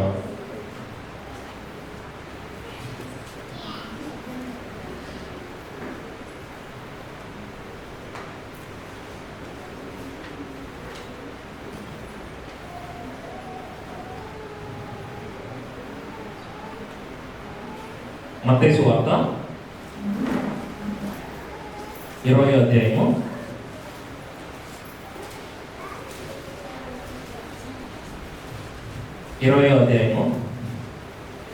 10 నుంచి 11 వచనాలు వస్తాయి. మత్తయి సువార్త 20వ అధ్యాయము 10వ వచనం. మొదటి వారు వచ్చి తమకు ఎక్కువగా దొరుకునని కానీ వారికి ఒక్కొక్క దేనారం చొప్పున దొరికెను. వారిని తీసుకుని చివర వచ్చిన మీరు 1 గంట మాత్రమే పనిచేసినను పగలంతా కష్టపడి ఎండబాధ్యత సహించిన మాతో వాటిని సమానం చేసివే అని ఆ ఇంటి యజమాని మీద సొడుగుకొనివి. చూడండి, ఇక్కడ ఒక కాన్సెప్ట్ చెప్పారు. ఆ కాన్సెప్ట్ ఏంటంటే అందరూ కూడా పనిచేయడానికి దేవుడు పిలుస్తాడు, ఆ యజమాని పిలుస్తాడు. మొదటి అవర్లో ఒకళ్ళని, మధ్యాహ్నం ఒకళ్ళని, సాయంత్రం ఒకళ్ళని, వెళ్ళిపోయే గంట ముందు ఒకళ్ళని పిలుస్తాడు అనమాట. వాళ్ళందరినీ పిలిచి పని చేయడానికి పిలిచినప్పుడు ఆ పనంతా అయిపోతుంది, డబ్బులు ఇచ్చేటువంటి టైం వస్తుంది. ఆ డబ్బులు ఇచ్చేటువంటి టైంలో పొద్దు నుంచి పని చేసే వాళ్ళు ఏమనుకుంటారంటే, నాకు ఎక్కువ డబ్బులు ఇస్తాడు, నేను పొద్దు నుంచి పని చేశాను కదా, సాయంత్రం గంటకు వచ్చిన వాళ్ళకి మాత్రం ఎంత ఇస్తారు, 100 రూపాయలు ఇస్తారు అనుకున్నారేమో. కానీ ఫస్ట్ నుంచి లాస్ట్ వచ్చిన ప్రతి ఒక్కరు కూడా సేమ్గా ఇచ్చారండి. సేమ్గా ఇచ్చినప్పుడు యజమాని ఒక మాట అంటున్నాడు, 15వ వచనం చూడండి. నాకు ఇష్టం వచ్చినట్లు నా సొంత తమ్ముతో చేయుట న్యాయము కాదా? నేను మంచివాడైనందున ఎలా ఉన్నట? కడుపు మంటగా ఉన్నదా? చూడండి బైబిల్ ఎలాంటి వచనాలు ఉన్నాయి మనకి తెలుసా? మనకి కడుపు మంట అలాంటి వచనాలు తెలుసా బైబిల్లో ఉంటాయని? ఇందాకేంటి విషపు కన్ను, ఇప్పుడేంటి కడుపు మంట. అంటే అవతల వాళ్ళ మీద మనం మంచిగా ఉన్నందున కడుపు మంట వచ్చేస్తుంది మనకి. ఒప్పుకోవాలి, తప్పలేదు. ప్రభు నా కడుపు మంటగా ఉంది ప్రభు, నాకు చూస్తున్నాను అసలు నా కడుపు మంటగా ఉంది ప్రభు, నాకు ఎలా ఉన్నాను అసలు నీకు ఒప్పుకోవాలంట. కడుపు మంట మనలో ఉంటే మనం ఏ సంపాదించుకోలేదు దేవుడి దగ్గర నుంచి. కానీ అతని ఇష్టము, అతని సొమ్ము అతను ఇచ్చుకున్నాడు. మొదటి గంటలో ఇచ్చుకున్నవాడికి ఇస్తే ఏంటి, రెండో గంటలో ఇచ్చుకున్నవాడికి వస్తే నేను 100 రూపాయలు పని చేస్తాను ఒప్పుకున్నాను, నా వంద నాకు ఇచ్చాడా లేదా అంతే, అంతవరకే చూసుకోవాలి. కానీ అలాంటి స్వభావం రాదండి. చాలా కష్టం అది, చాలా కష్టం అది. పొద్దు నుంచి పని చేశాను కనపడలేదు ఆయనకి. మధ్యాహ్నం ఇప్పుడు వచ్చాడు, లాస్ట్ మినిట్లో వచ్చాడు, నీటి కూర్చొని ఇప్పుడు కూర్చొని వాక్యం చదివిస్తారు, పాటలు చదివిస్తారు, పాటలు పాడేస్తారు. అది చేయడం దేవుడికి ఇష్టమైతే మనం ఎవరు వంటి చేయడానికి? ఈ రోజు నేను ఎక్కడి నుంచి నాను, రేపు అక్కడ నుంచి వాష్రూమ్స్ అడుగుతాను. నేను మీలో ఉన్నటువంటి చిన్న చిన్న పనులు చేసినటువంటి దేవుడు లేపు ఇక్కడ నుంచోబెట్టి వాక్యాన్ని అందిస్తాడు మా ప్రజలకు. మనకు తెలియదు రామానికి. ఏమే అనండి, ఆమెనే అనండి, ఆమె దేవుడు దానికోసం ఇచ్చాడు అందరినీ. అర్థమవుతుందండి? ప్రార్థన చేసుకుందాం. మనలో ఎక్కడైనా ప్రభువా నాలో ఈ పరిస్థితి ఉంది ప్రభువా, ఈ జడ్జ్ చేసేటువంటి స్వభావం ఉంది ప్రభువా, ఒప్పుకుందామని యథార్థంగా వాక్యం వినేటువంటి వాళ్ళు. ఎవరికి నాకు లేదు, ఎవరికి అంతా బాగానే ఉన్నాను అనేటువంటి మాటలు చెప్తే మనల్ని మనమే మోసపుచ్చుకుంటాం. అది కరెక్ట్. దేవుడు వాళ్ళ కోసం చూడట్లేదండి, దేవుడు వాళ్ళ కోసం చూడట్లేదు. ఈ యొక్క కడుపు మంట, ఈ యొక్క విషపు కన్ను, ఇలాంటి మాటలు చెప్పేది ఎందుకంటే అవన్నీ మనుషులు చెప్తే కోపం వస్తాయండి. కానీ దేవుడు చెప్తా ఉన్నాడు ఈరోజు, ఇదిగో నీకు ఎవరి మీదైనా విషపు కన్ను ఉందేమో, ఎవరి మీదైనటువంటి నీ హృదయం నీకు కడుపు మంటగా ఉందేమో, వాడు బాగుపడ్డాడనో, వాడు మంచి ఉద్యోగం చేస్తున్నాడనో, వాడికి ఎక్కువ శాలరీ వస్తున్నానో, వాడు ఇల్లు కొనుక్కున్నాడనో, వాడికి ఏదో కొనుక్కున్నాడనో, లేదంటే వీళ్ళ కొనుక్కున్నారనో, మనకి లేని పరిస్థితిని బట్టి మనల్ని అడిగితే దేవుడు వాళ్ళని తీరుస్తాడు. కానీ వాడుకున్న పరిస్థితిని బట్టి మనం ఏడిస్తే కడుపు మంట వస్తే మనకేనండి మత్సరము, ఎముకలకు కుళ్ళు. అర్థమవుతుందండి? అవన్నీ పెట్టుకుని పైకి మాత్రం మంచి మాటలు మాట్లాడిస్తే మనం దేవుడు చూడండి దాన్ని. మంచి హృదయము, మంచి హృదయం, చెడ్డ హృదయము, మంచి మాటలు ఎలా ఉంటాయంటే అంటే వాక్యంలో ఉంటుంది. ప్రార్థన చేయండి. ప్రభువా నా హృదయం ఎలా ఉంది, ప్రభువా నాకు సహాయం చేయండి నాయన. ప్రభువా నా హృదయం ఇలాంటి అసూయతో నిండిపోయింది ప్రభువా. మొదటి హత్య బైబిల్లో చేయబడినటువంటిది అసూయ కలిగి ఉండటాన్ని బట్టి ప్రభువా నిజంగా మా హృదయం సరిగ్గా ఉంటే మరి మమ్మల్ని అంగీకరిస్తారు కదా. మా హృదయం సరిగ్గా లేకుండా దాన్ని సరి చేసుకోవాల్సింది పోయి వాళ్ళకేదో చేశారు, వీళ్ళకేదో చేశారు అనేటువంటి కుళ్ళుతో ఉంటే నా ఎముకలకి కదా ప్రభా కుళ్ళది. ప్రభా నా యొక్క శరీరం కుళ్ళిపోతుంది కదా ప్రభా. ఈ యొక్క అవతల వాళ్ళు ఎదుగుతుంటే చూసి వాడలేటువంటి వాళ్ళు, ఇలాంటి వాళ్ళు ఎప్పుడు చూసినా కానీ వాళ్ళు సడుగుతూనే ఉంటారండి. వాళ్ళ హృదయంలో సడుగుడు మాత్రమే ఉంటుంది. ఈ కడుపు మంట అలా ఉండిపోతుంది. ఉండిపోయి లాస్ట్కి అది వాళ్ళకే నష్టపోతారు. వాళ్ళు ఏమి సంపాదించుకోవట్లేదు. ఈవెన్ వాళ్ళ ఇంట్లో ఉన్నటువంటి వాళ్ళే వారు మనసుకొని రక్షణ పొందిన వాళ్ళు తట్టుకోలేరు వాళ్ళు. ఎందుకంటే ఆ సౌలు వలె నా రాజ్యం నాకే కావాలి, ఈ సింహాసనం మీద నేనే ఉండాలి, వీళ్ళు నన్నే పొగడాలి, దావీదుని పొగడకూడదు, అలాగే నన్నే మాట్లాడించాలి, నాతోనే చేయించాలి పని. నా కొడుకు ఇవ్వకూడదు, నా కూతురికి ఇవ్వకూడదు, మా తమ్ముడికి ఇవ్వకూడదు, మా చెల్లికి ఇవ్వకూడదు, ఎవరికి ఇవ్వకూడదు. ఎందుకంటే నేను వేరు, వీళ్ళు వేరు. కానీ దేవుడి దృష్టిలో మొదటి వారు కడపటి వారు అవుతారు, కడపటి వారు మొదటి వారు అవుతారు. తెలియదు ప్రియులారా, తెలియదు మనకి ఎవరు ఎలాంటి వారి పరిస్థితుల్లోకి వెళ్ళిపోతారో. కాబట్టి మనలో ఉన్నటువంటి ఆ విషపు కన్నుని తీసివేసుకుందాం. ప్రతి ఒక్కరిని ప్రేమతో ఆదరించి, ప్రేమతో ఒకరినొకరిని ఆదరించుకొని మీరు చేసిన పనిలాగా బాగుంది తమ్ముడా, అక్క నువ్వు చాలా బాగా చేసావు, ఒక పొగుడుదామంటే తప్పలేదు, ఏమీ లేదు, ఏం పోతుందండి మనకి. కానీ విషపు హృదయంతో కడుపు మంటతో పోవడం మాకండి. మళ్ళీ ప్రభువా సహాయం చేయండి. ఈ యొక్క కడుపు మంట, ఈ యొక్క విషపు కన్ను ఏ రోజు నా జీవితంలో ఉందో ప్రభువా, ఆ రోజు నేను ఆ మొదటి కుమారుడు వల్ల నేను వెనక్కి వెళ్ళిపోతాను. కానీ ఆ యొక్క రెండో కుమారుడు వల్ల తిరిగి వచ్చినప్పుడు ఆ ఫీస్ట్లో లేడు. అక్కడ ఆ ఫీస్ట్లో మొదటి కుమారుడు లేడు. గొప్ప విధి జరుగుతుంటే, గొప్ప ప్రదేశంలో ఆ యొక్క మంచి విధి జరుగుతూ ఉంటే మంచి ఆనందించాల్సినటువంటి సమయంలో కొంతమంది రారండి. అసలు నాకెందుకు ఈ సంబంధం, నాకేం ఆనందం, నేనేం కదా, నా కుటుంబంలో జరగలేదు కదా, నేను ఎందుకు ఉండాలి అక్కడ. ఆనందించాల్సినటువంటి సమయంలో ఆనందించే ప్లేస్లో ఉండాలంటే, ఎందుకంటే కడుపు మంట.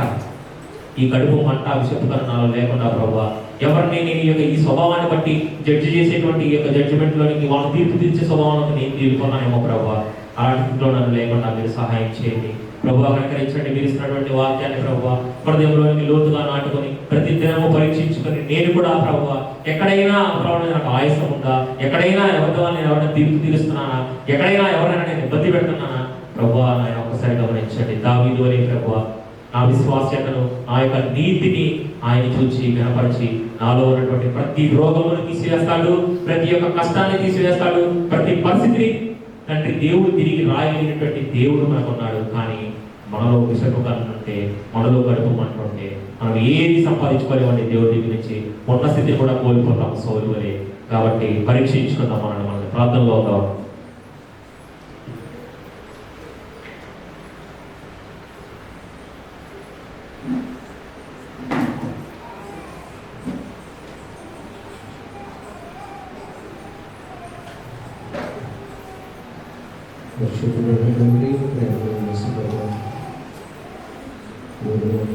వాక్యం కొరకు కృతజ్ఞతలు నాయన.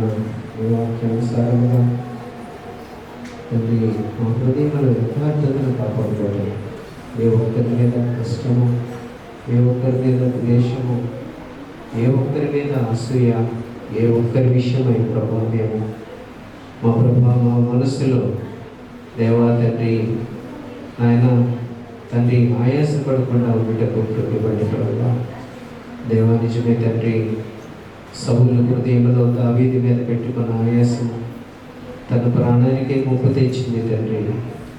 ఇదిగో ప్రభా తప్పిపోయిన ఇంట తండ్రి పెద్ద కుమారుడు తండ్రి తన తమ్ముని మీద పెట్టుకున్నటువంటి అసూయను బట్టి దేవా తండ్రి ద్వేషమును బట్టి తండ్రి తన కన్నులు ఎదుట తన తమ్ముడు గనపరచబడ్డాడు. తను అంతకంతకు ప్రభా నిష్ప్రయోజకుడుగా నిరుపయోగంగా మిగిలిపోయాడు ప్రభా. కాబట్టి తండ్రి మా ప్రభా దయచేసి ఈ విషయంలో మాకు మెలకువ దయచేయండి. ఆత్మ సంబంధమైనటువంటి మెలకువ మేము కాపాడుకోవడానికి కృప ఇవ్వండి. నేను మాకు తోడే ఉండండి. యేసునామం నడుచున్నాం తండ్రి, ఆమేన్.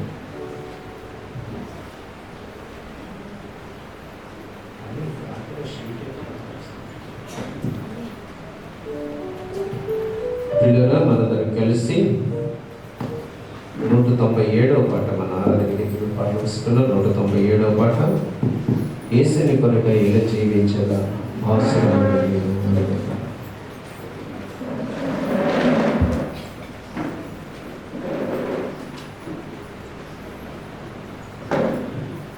ఈ పాట పాడుకునే సమయంలో ప్రభుత్వం కాన్ఫరెన్స్ పంపించుకుంటాం. 197వ పాట. యేసుని కొరకై ఇలా జీవించెదా ఆసురముగనే అనుదినమో. యేసుని కొరకై ఇలా జీవించెదా ఆసురముగనే అనుదినమో. ప్రభు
దయచేసి సహోదరులు సహోదరులు ఎవరెవరి నేమ్స్ అయితే ఇందులో ఉన్నాయో దయచేసి వారందరూ కూడా నన్ను కలవలసిందిగా ప్రేమతో మీకు మనవి చేస్తున్నాను. పర్వాలేదు, ఇంటికి వెళ్ళి అర్జెంటుగా వండుకుని తినాలని తొందరపడద్దు. దయచేసి అందరూ కూడా నన్ను కలవండి. మీ పేర్లు చదివారా? రాత్రి చదివారా? ఓకే. ఆ పేర్లు చదవబడినటువంటి వాళ్ళందరూ కూడా, కొంతమంది లేరు చదివి విన్నవాళ్ళు, దయచేసి చెప్పండి. వాళ్ళకి మళ్ళీ ఇప్పుడు చదవడానికి టైం లేదు కాబట్టి ఓకేనా? దయచేసి అందరూ కూడా ఉండండి. ప్రార్థన చేసుకుందాం. పరిశుద్ధమైన తండ్రి, మా ప్రభువా, మేలైన వాటిని వెతకడానికి మీరు మాకు కృప ఇవ్వండి ప్రభువా. శ్రేష్టమైన వాటిని మేము సంపాదించుకోవడానికి తండ్రి ప్రభువా, నిజమే అసూయ, పగ, ద్వేషం అనేది ఒకదానికి ఒకటి అడ్డుకట్టబడి ఉంటాయి ప్రభువా. తండ్రి, ఇవన్నీ ఇతరులకు మేము హాని చేయలేము. ఇతరులకు హాని చేయడానికి కంటే మాకు తండ్రి మేము హాని చేసుకోవడానికే ఉపయోగపడతాయి. మా మీదే అవి ప్రయోగం చేస్తాయి ప్రభువా. అసూయ, ద్వేషము, మా ప్రభువా, కోపము, ఇవన్నీ మేము అనుకుంటాం తండ్రి ఇతరుల మీద ప్రభావం చూపిస్తే, అవి కన్నా మేము ఉపయోగించాము అంటే అవి తిరిగి మా మీదే మాకు ప్రభా లేనిపోయినటువంటి రుగ్మతలు, అనారోగ్యతలు, వ్యాధులు వాటి ద్వారా సంప్రాప్తం అవుతాయి ప్రభా. దయచేసి మేము జ్ఞానం కలిగి ఉండటానికి కృప ఇవ్వండి తండ్రి. దావీదు మీద విషపు చూపు నిలిపినటువంటి నాయన అభిషేకించబడిన వాడైన సౌలుని మీరు విడిచిపెట్టలేదు మా ప్రభువా. మరి తండ్రి, ఇద్దరు కుమారులలో పెద్దవాడు తండ్రి కుమారుడి విషయంలో నాయన తండ్రి చూపిన ప్రేమానురాగానికి నాయన అసూయపడ్డాడు. తద్వారా తన జ్యేష్ఠత్వాన్ని మా ప్రభువా తండ్రి విలువలేనిదిగా చేసుకున్నాడు. మా ప్రభువా తండ్రి, తప్పు చేసి తప్పు తెలుసుకుని తిరిగి వచ్చిన తన తమ్ముడి విషయంలో జాలిపడి దయచూపాల్సింది పోయి మా ప్రభువా తండ్రి అసూయపడిన కారణాన్ని బట్టి తండ్రి ఆ పెద్ద కుమారుడి యొక్క హక్కు, హోదా తను ప్రభువా పరిగణలోకి తీసుకోలేకపోయాడు. దానికి నాయన అర్హుడుగా నిలబడలేకపోయాడు. కాబట్టి ప్రభువా మేము మా హృదయంలో తండ్రి ప్రేమను నింపుకోవడం తప్ప మరొకటి వద్దు నాయన. పిల్లలు ఉన్నారు, కుటుంబంలో విసిగిస్తారు, వేధిస్తారు, వయసు పెరుగుతుంది, వాళ్ళకంటూ ఇండివిజువాలిటీ ఉంటుంది. కానీ అందును బట్టి పిల్లల మీద కోపం చెలరేగితే న్యాయం కాదు ప్రభువా. అలాగని పిల్లలు నాయన నాకు తెలుసులే అనుకుని అమ్మా నాన్న చెప్పిన మాట వినకుండా వాళ్ళని ధిక్కరించడం నాయన, ఇదిగో తండ్రి తప్పిపోయిన కుమారుడు చేసిన మొదటి పని అదే ప్రభువా. తప్పు తెలిసి వచ్చేసరికి సమస్తం కోల్పోయాడు ప్రభువా. కాబట్టి తండ్రి మా పిల్లలు ఎవరు నష్టపోకూడదని తల్లిగా తండ్రిగా హెచ్చరిక చేస్తారు. హెచ్చరికని నిర్లక్ష్యం చేయకుండా నాయన తండ్రి లక్ష్య పెట్టడం నేర్చుకునే పిల్లలుగా మా పిల్లల్ని చేయండి ప్రభువా. హెచ్చరికను లక్ష్య పెడితే అది మంచైనా చెడైనా ఖచ్చితంగా అందులో ప్రయోజనం ఉంటుంది. దాని వెనుక దాగిన తండ్రి తల్లి యొక్క ప్రేమ ఉంటుంది ప్రభువా. ఆ ప్రేమ ఆశీర్వాదానికి కారణమవుతుంది.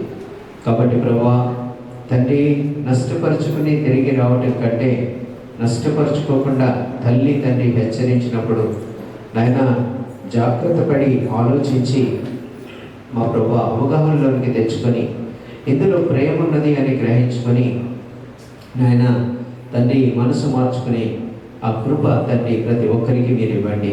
మీరు దయ చూపించండి.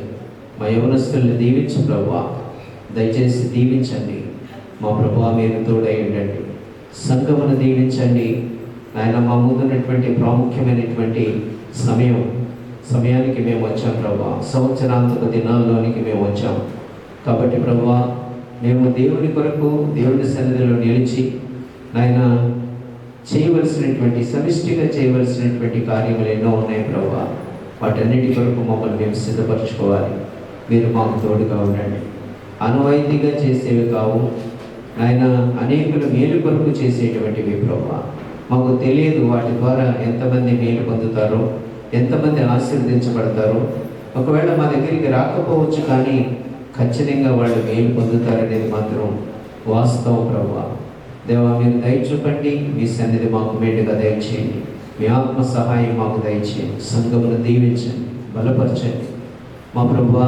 తండ్రి, ఇదిగో నాయన, ఎదిగిన పిల్లలు లోకమంతా, ప్రపంచమంతా వాళ్ళ కన్నులు ఎదుట కనిపిస్తుంది కాబట్టి స్పష్టంగా తల్లిగా, తండ్రిగా నాయన, మా పిల్లలు చిన్నప్పటి నుంచే వాళ్ళని జాగ్రత్తగా గమనించుకుంటూ వాళ్ళ నిమిత్తమై తండ్రి కన్నీరు కార్చి, అవసరమైతే ఉపవాసం ఉండి కన్నీరు కార్చి వేదనతో ప్రభు పాదాలు పట్టుకొని పిల్లల్ని దేవుని కొరకు సంపాదించుకునే తల్లిగా, తండ్రిగా మరి చేయమని బ్రతిమలాడుకుంటున్నాను. మా ప్రభా, మా యవన బిడ్డల కొరకు ప్రభా, తండ్రి ప్రభా, ప్రతి ఒక్కరూ మా బిడ్డని భావించి నాయన, హెచ్చరించవలసి వస్తే హెచ్చరించి, గద్దించవలసి వస్తే గద్దించి నాయన తండ్రి, వారిని ప్రేమతో ప్రభా చక్కగా తండ్రి దేవుని మార్గంలోనికి తెచ్చుకోవటానికి, సరైన మార్గంలో వాళ్ళని నిలబెట్టడానికి మా వంతులో మేము ప్రభా నాయన తండ్రి ప్రార్థన అనేటువంటి పరిచర్య ధర్మాన్ని నమ్మకంగా నాయన తండ్రి కలిగి ఉండటానికి కృప ఇవ్వండి. మీరు తోడై ఉండండి ప్రభువా. ఒకవేళ వాళ్ళు ఏదైనా రాంగ్ స్టెప్ వేశారు అంటే తల్లిగా, తండ్రిగా మేమే, సంఘముగా మేమే ప్రభువా తండ్రి, మేము కాచుకోలేకపోతేనే. కాబట్టి ప్రభువా, ఆ గ్రహింపు మాకు ఇవ్వండి. నాయన, ఆ తల్లి తండ్రి సరిగ్గా పెంచలేదనేటువంటి నింద వేయటం చాలా సులువు, కానీ సంఘములో నాయన తండ్రి నా బిడ్డగా భావించి నేను ప్రార్థించకపోతే ఆ నష్టం నాకెంత ప్రభువా. గ్రహించుకునే కృప మా అందరికీ దయచేయండి. మీరే తోడై ఉండండి నాయన. మీ సన్నిధి మెండుగా దయచేయండి. విషపు చూపు అనేది నిలపటం చాలా సులువే, కానీ దాని తీవ్రమైనటువంటి పరిణామం సౌలు తండ్రి తను తాను చంపుకోవాల్సిన పరిస్థితి వచ్చింది. నాయన, అభిషిక్తుడైన వాడు మా ప్రభువా, అటువంటి దుర్భరమైనటువంటి పరిస్థితులకు మేము వెళ్లకుండా నాయన మాకు జ్ఞానము కలిగి జాగ్రత్త పడటానికి కృప ఇవ్వండి. సంఘమును దీవించండి, ప్రతి కుటుంబమును ఆశీర్వదించండి. ప్రతి కుటుంబంలో కొరత లేకుండా, కొదువు లేకుండా మీ సమృద్ధిని ఇచ్చి దీవించండి. మా ప్రభువా, మా ముందు ఉన్నటువంటి ప్రాముఖ్యమైనటువంటి సమయానికి మేము చేరువయ్యాము కాబట్టి మేము జాగ్రత్తగా, కృతజ్ఞతగా ప్రతి సమయమును జాగ్రత్తగా పాటించడం మీరు మాకు నేర్పించండి. మీ సన్నిధాత్మను మాకు దయచేయండి. మా యవన బిడ్డలతో దీవించము, చిన్న బిడ్డలను దీవించము ప్రభువా.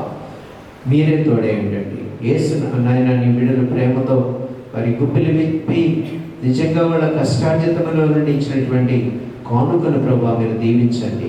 ప్రభువా, వారిని ఆశీర్వదించండి. కుటుంబాల్లో లేని కొదువ లేకుండా ప్రభువా, కొరత లేకుండా సమృద్ధితో నింపి ఆశీర్వదించండి. మీరు తోడై ఉండండి.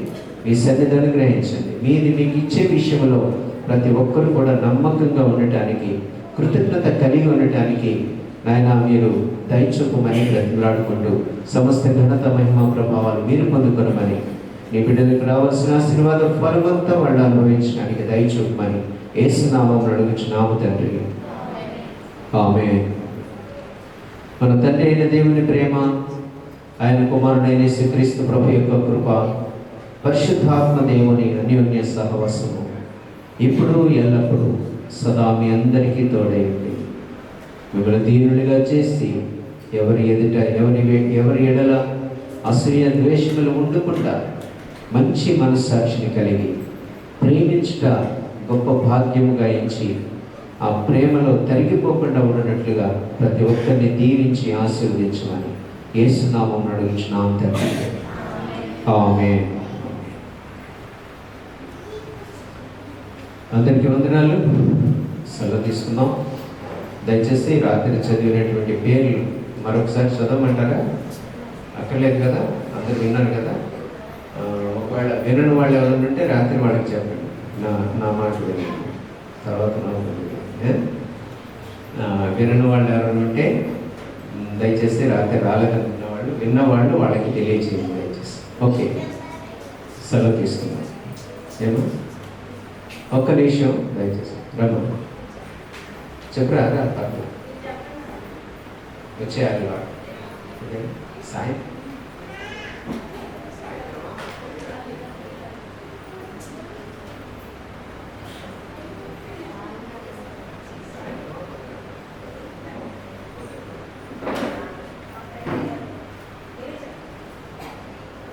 పిల్లరా మన చెల్లి దీవెన మరి తన కుటుంబంలో దేవుడు చేసినటువంటి మేలులకు ప్రతిగా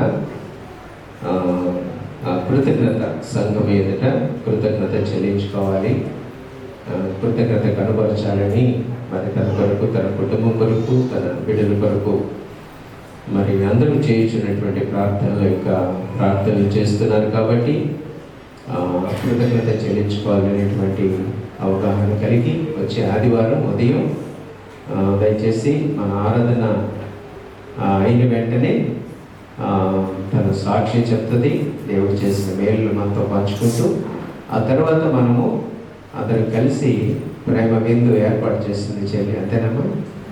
ప్రేమ విందు ఏర్పాటు చేస్తుంది.